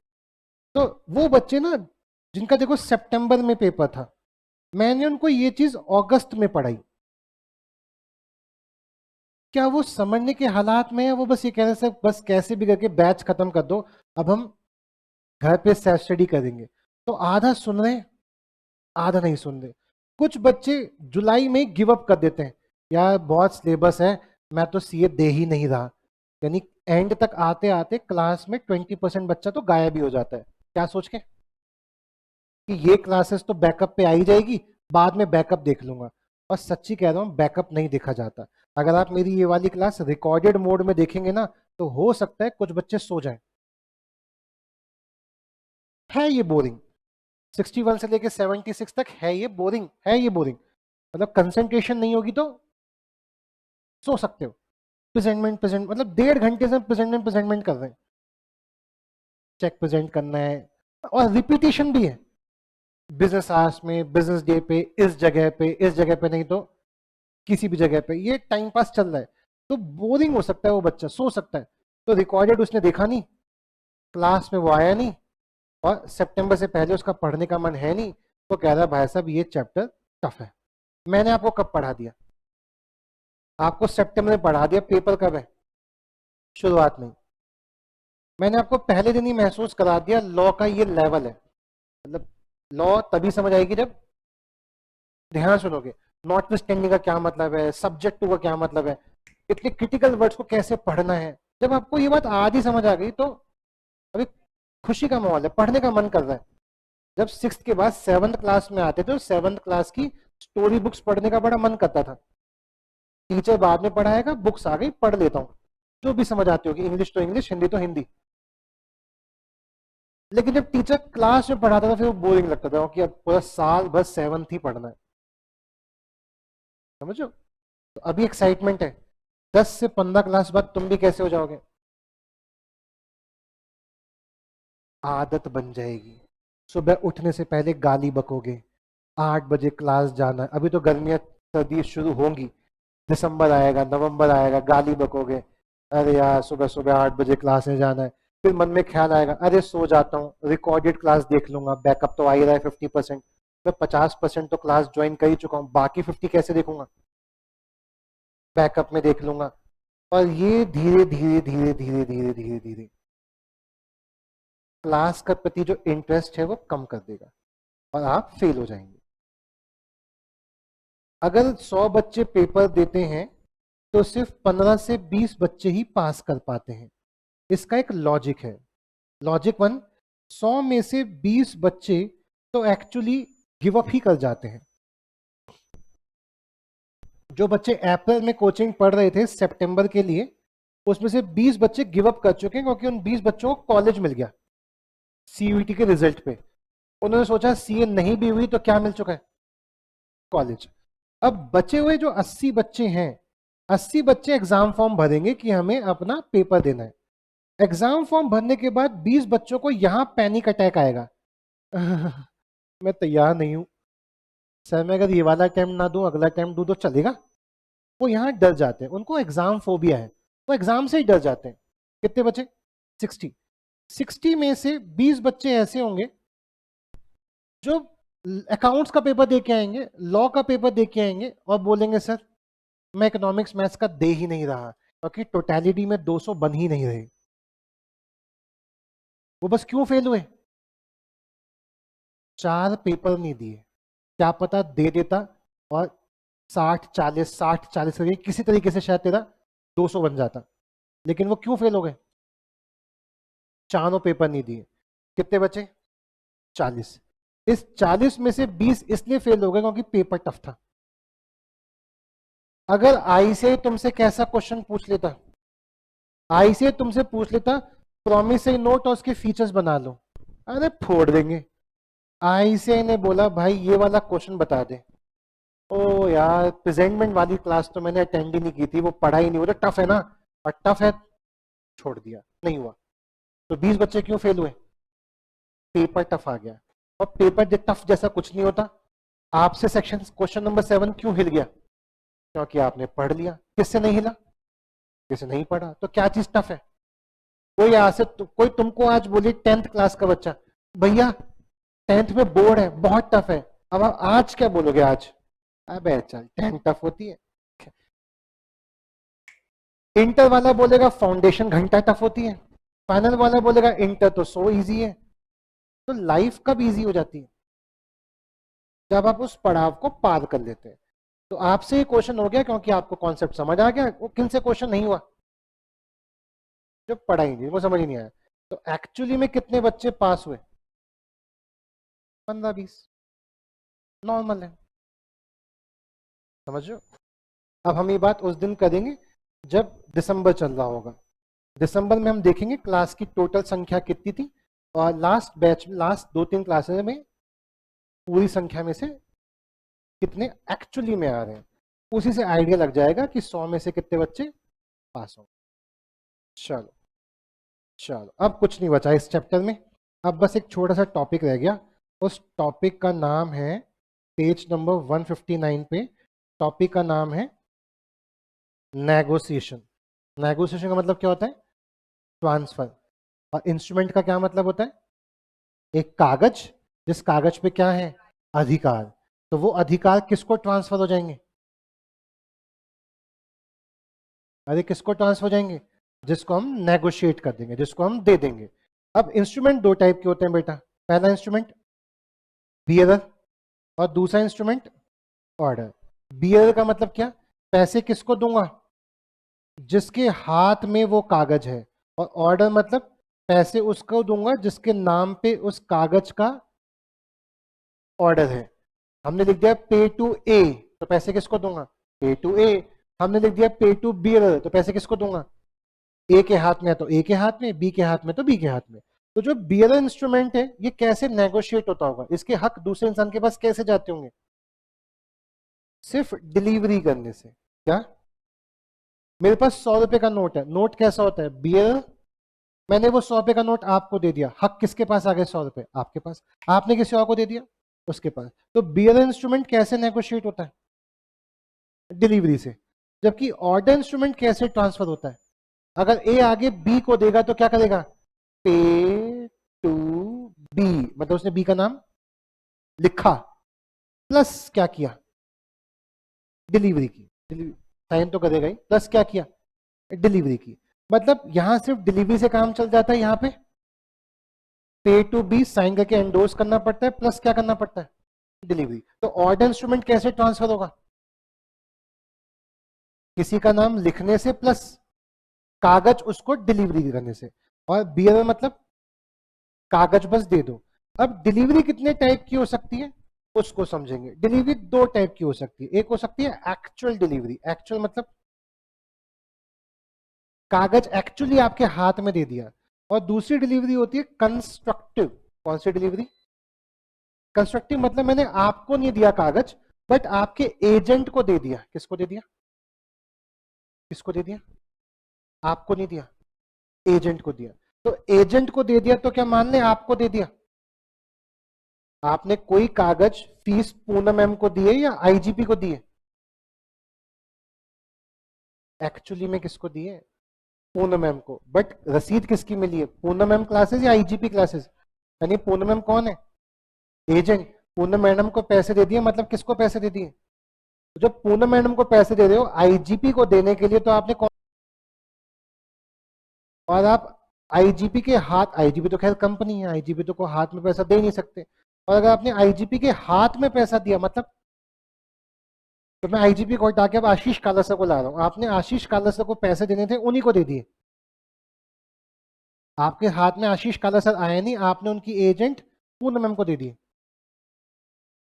अरे हाँ, एक क्वेश्चन आएगा आपके एग्जाम में, प्लीज मुझे रिप्लाई करना अगर आपको समझ आया तो। एक बैंक है, इस बैंक में ए का भी बैंक अकाउंट है, बी का भी बैंक अकाउंट है। तो ए ने बैंक से बोला, बैंक मेरे अकाउंट से पैसे डेबिट कर लो और बी के अकाउंट में पैसे क्रेडिट कर दो। समझ रहे हो? क्यूआर कोड क्या होता है? मैं फोन पे से क्या कह रहा हूं? मेरे अकाउंट से पैसा उड़ा ले और इस क्यूआर कोड वाले के अकाउंट में पैसा डाल दे। तो क्या मैंने एक्चुअली पैसा भेजा या कंस्ट्रक्टिवली पैसा भेजा? क्यों? क्योंकि ये जो बैंक है ये किस किस का एजेंट है? ए का भी और बी का भी। क्या एक ही इंसान दो लोगों का एजेंट हो सकता है? बोलो हाँ। तो अगर ए ने किसको, बी से बोला या बी के बैंक से बोला? इसका मतलब बी से ही बोला। तो अगर उसने बैंक से बोल दिया ए मेरे अकाउंट से पैसा हटा के इसके अकाउंट में डाल दे, इसका मतलब पैसे किसको दे दिए हैं? बट बी को एक्चुअली दिए या बी के एजेंट को दिए? तो कैसी डिलीवरी है? आई बात समझ? But delivery is very important. बिना डिलीवरी के, डिलीवरी यहां भी है, डिलीवरी यहां भी है, बिना डिलीवरी के इंस्ट्रूमेंट क्या नहीं हो सकता? नेगोशिएट नहीं होगा। मतलब उस कागज पे जो कुछ भी लिखा है उस पे आपका हक। मेरे पास फॉर एग्जांपल ये 500 रुपए का नोट पड़ा है और आपने मुझसे चुरा लिया, क्या मैंने आपको डिलीवर किया या आपने चुराया है? मतलब ये 500 का नोट आपका या मेरा ही है? ये आपका कब होगा? जब मैं आपको डिलीवर करूंगा, अदरवाइज ये मेरा ही है। तो चुराना एक अलग चीज है और डिलीवरी देना एक अलग चीज है। हाँ, डिलीवरी का प्रूफ होना चाहिए, वो अलग बात है। मैं कैसे प्रूफ करूंगा ये चुराया है, डिलीवर नहीं किया, वो एक अलग सिनेरियो है। हम प्रूफ में नहीं जा रहे, हम इंडियन एविडेंस एक्ट नहीं पढ़ रहे, हम कौन सा कानून पढ़ रहे हैं? तो हम यहाँ क्वेश्चन में लिख दिया डिलीवरी हो गई तो हम मान लेंगे हो गई, क्वेश्चन किया चुरा लिया, हम मान लेंगे चुरा लिया, लेकिन चुराया है, डिलीवरी है, कोर्ट में इसको भी प्रूफ करना पड़ता है कि चुराया है या डिलीवरी है। अब आपके एग्जाम में ना कुछ ऐसे ऐसे क्वेश्चन आएंगे। कैसे क्वेश्चन आएंगे? पढ़ना जरा, पढ़ना जरा। आपके एग्जाम में क्वेश्चन आएगा, क्वेश्चन नंबर 1A पढ़ो।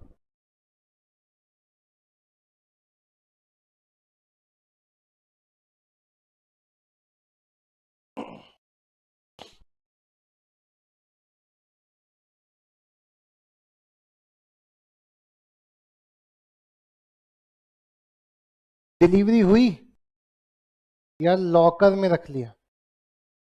तो डिलीवरी नहीं है, तो क्या नेगोशिएबल इंस्ट्रूमेंट में जो लिखा है वो आर ले सकता है वो पैसे को?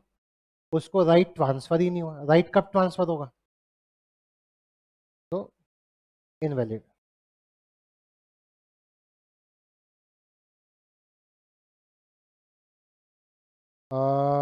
फाइव, फुल स्क्रीन कर देना सर।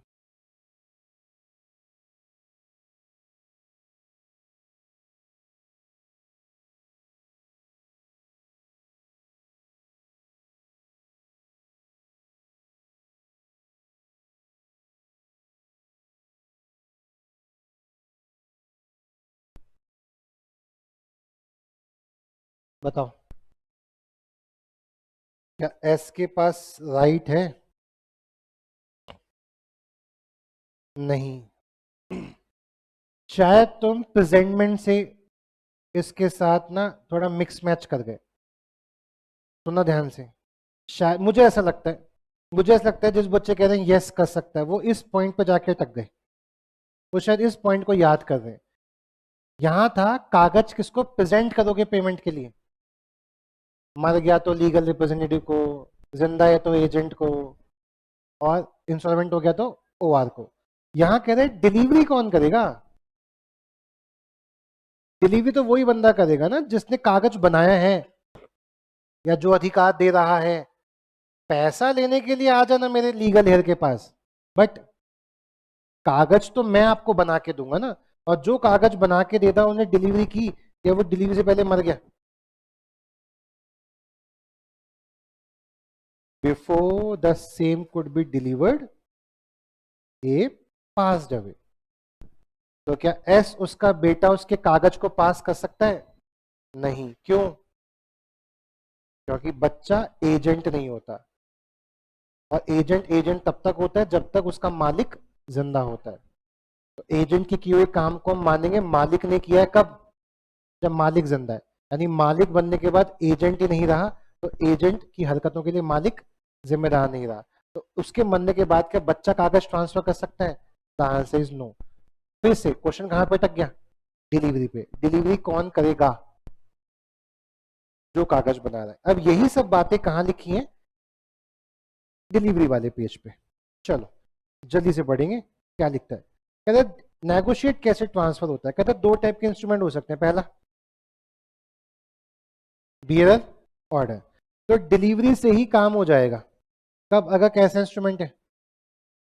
लेकिन अगर ऑर्डर वाला है तो एंडोर्समेंट भी करना पड़ेगा प्लस, यानी सिर्फ डिलीवरी कहाँ हो सकती है? बियर वाले में। लेकिन अगर एंडोर्समेंट वाला है तो क्या करना पड़ेगा? एंडोर्समेंट करना पड़ेगा प्लस डिलीवरी करना पड़ेगा।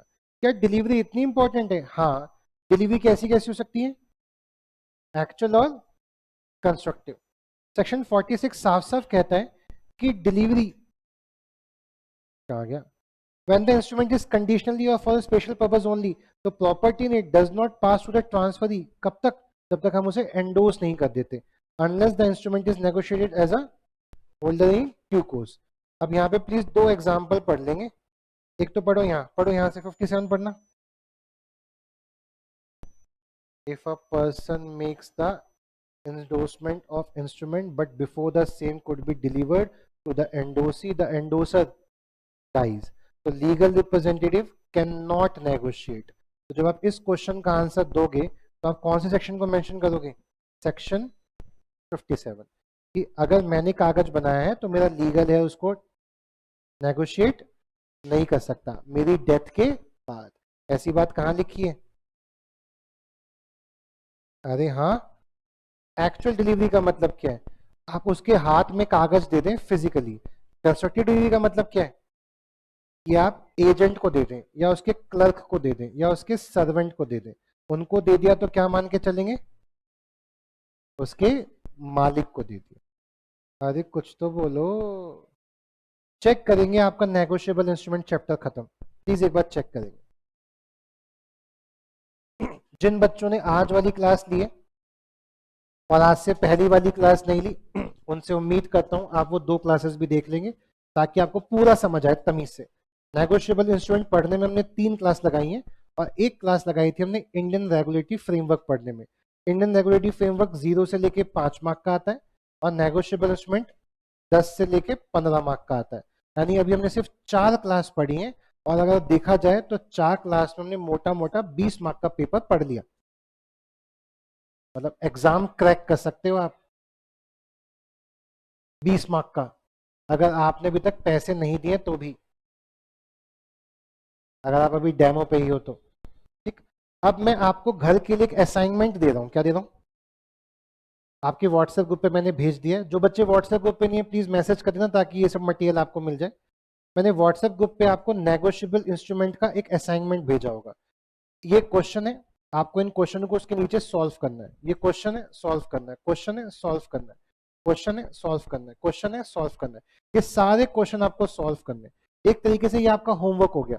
अगर आप ये सारे क्वेश्चन सॉल्व कर पाए तो इसका मतलब आपका नेगोशिएबल इंस्ट्रूमेंट क्लियर है। जैसे 22 में अभी करा रहा हूं मोटिवेशन के लिए कि आपको समझ आए कि अभी कॉन्सेप्ट क्लियर है या नहीं है। क्लास में करते हैं। 22 क्या कहता है? क्या प्रेजेंटमेंट नेसेसरी है ए बी सी में? पढ़ना ये पार्ट।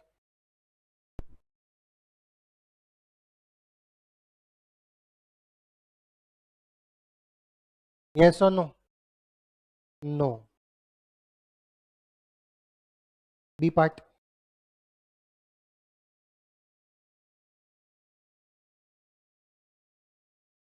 नो। C part? ये तीनों बातें कहां लिखी हुई हैं? सेक्शन 76 पे। याद है कुछ? अरे हाँ है ना। सेक्शन 76 का एक हो गया ये वाला पार्ट, एक हो गया ये वाला पार्ट और एक हो गया ये वाला पार्ट। तो आप इस क्वेश्चन का आंसर कब कर पाए कि भाई इसका आंसर नो नो नो है? जब वो आता होगा। और अगर नहीं आता होगा तो इस क्वेश्चन को सॉल्व करने के लिए दोबारा बुक पढ़ोगे। तो दोबारा बुक पढ़ोगे तो एक रिवीजन हो जाएगा और रिवीजन जितना करोगे उतना याद हो जाएगा। अरे बोलो हाँ। जैसे बताएंगे 21st क्वेश्चन का आंसर करेंगे। कब प्रेजेंट करना है पेमेंट के लिए?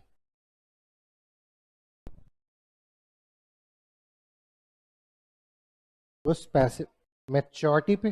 बोलो हाँ। और इंस्टॉलमेंट वाला है तो इंस्टॉलमेंट की डेट प्लस थर्ड डे। अरे बोलो हाँ। किसको नेगोशिएबल इंस्ट्रूमेंट प्रेजेंट करोगे? डॉई मेकर एक्सेप्टर हिज एजेंट, इन सबका एजेंट है तो किसको करोगे? एजेंट को। अगर डॉयर मेकर एक्सेप्टर मर गया तो लीगल हेयर को। और अगर ये तीनों इंस्टॉलमेंट हो गए तो आप क्यों कर पा रहे हो आंसर? तो जैसे जैसे आप इनके आंसर करते जाओगे आपको एक कॉन्फिडेंस आएगा कि मुझे लॉ याद है। और अगर नहीं कर पा रहे तो मतलब रिवाइज करो फिर सॉल्व करो। अरे हाँ है ना। अरे यस और नो? जैसे आप बताएंगे बिल ऑफ एक्सचेंज कब बना? 1/8/2024 को। पैसा कब देगा?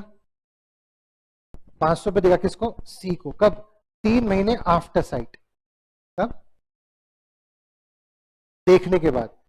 सी ने वो कागज प्रेजेंट ही नहीं किया। एनफोर्सेबल है या पार्टी आजाद? सी ने पेमेंट मांगी बट रीजनेबल टाइम के बाद। पार्टी आजाद। सी ने एक्सेप्टेंस मांगी छुट्टी वाले दिन, पार्टी 1000। सी ने डिमांड मांगी रात के 2 बजे। B, if B can not after reasonable search be found by C, मैं कागज देने गया लेकिन वो मुझे कहीं मिला ही नहीं, पार्टी आजाद या बिल ऑफ एक्सचेंज डिसऑनर। तो जैसे जैसे आप ये पॉइंट पढ़ते जाओगे आपको जो पढ़ा है वो रिकॉल होता जाएगा। तो ये होमवर्क हो गया आपका नेगोशिएबल इंस्ट्रूमेंट का असाइनमेंट। इस असाइनमेंट के जो आंसर्स है मैंने वो भी आपको व्हाट्सएप कर दिया, बट आंसर्स तब तक मत देखना जब तक क्वेश्चन सॉल्व ना कर लो। आंसर आपका सजेस्टेड आंसर है कि चेक कर लो कि आपने जो किया है वो, अगर आपको लगता है कि सजेस्टेड आंसर से मेरा आंसर मैच नहीं कर रहा, आप नेक्स्ट क्लास में आएंगे, क्लास से पहले या क्लास के बाद जब भी आपको समय मिले तब मुझे पकड़ लेना, तब मुझे लगता है ये आंसर है लेकिन आपके सजेस्टेड बुकलेट में ये आंसर है, ऐसा क्यों है, शायद मैं आपका डाउट क्लियर कर दूं। बट हम इन 4 क्लासेस में क्या खत्म कर चुके हैं, 20 मार्क का सिलेबस। तो 20 मार्क कम नहीं होते, कम होते हैं। तुम बस अब चाह रहे हो मैं तुम्हें छोड़ के चला जाऊं, मेरा मन नहीं है तुम्हें छोड़ने का। जून 2024 का क्वेश्चन पेपर देख लेंगे क्योंकि अभी तक सिर्फ कौन सा पेपर आया, जून। सितंबर तो आएगा, तो आपकी पेपर, आपकी क्लास में हम सितंबर का पेपर भी डिस्कस कर लेंगे। तो चेक करते हैं जितना हमने अभी तक पढ़ा क्या उसके बेसिस पे क्वेश्चन उखाड़ पा रहे हैं, देखना है क्वेश्चन कल किया था शायद हमने ये।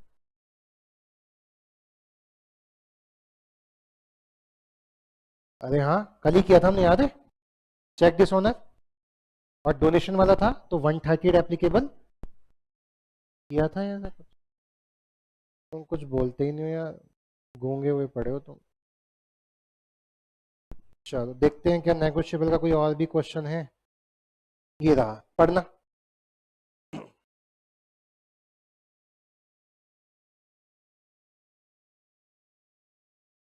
क्या क्वेश्चन है, आज ही पढ़ा है। सेक्शन का नाम बता दो। कब कब प्रेजेंटमेंट की जरूरत, कितने मार्क का, तो 7 मार्क का ये और 7 मार्क का ये, कितने मार्क का आता है, 10 से 15, कितने का आ गया, 14। और 6 मार्क का क्या आ गया आपका, 6 मार्क का क्या आ गया आपका, ये सी भी बता दो, आर भी बता दो। ये हमने कहाँ पढ़ा था, इंडियन रेगुलेटरी फ्रेमवर्क में, कितने मार्क का, 6 मार्क का। 20 मार्क का पेपर हम कर चुके हैं। ठीक है, चलो आज के लिए इतना काफी है। Thank you so much, tata bye bye, ऐश करो आप।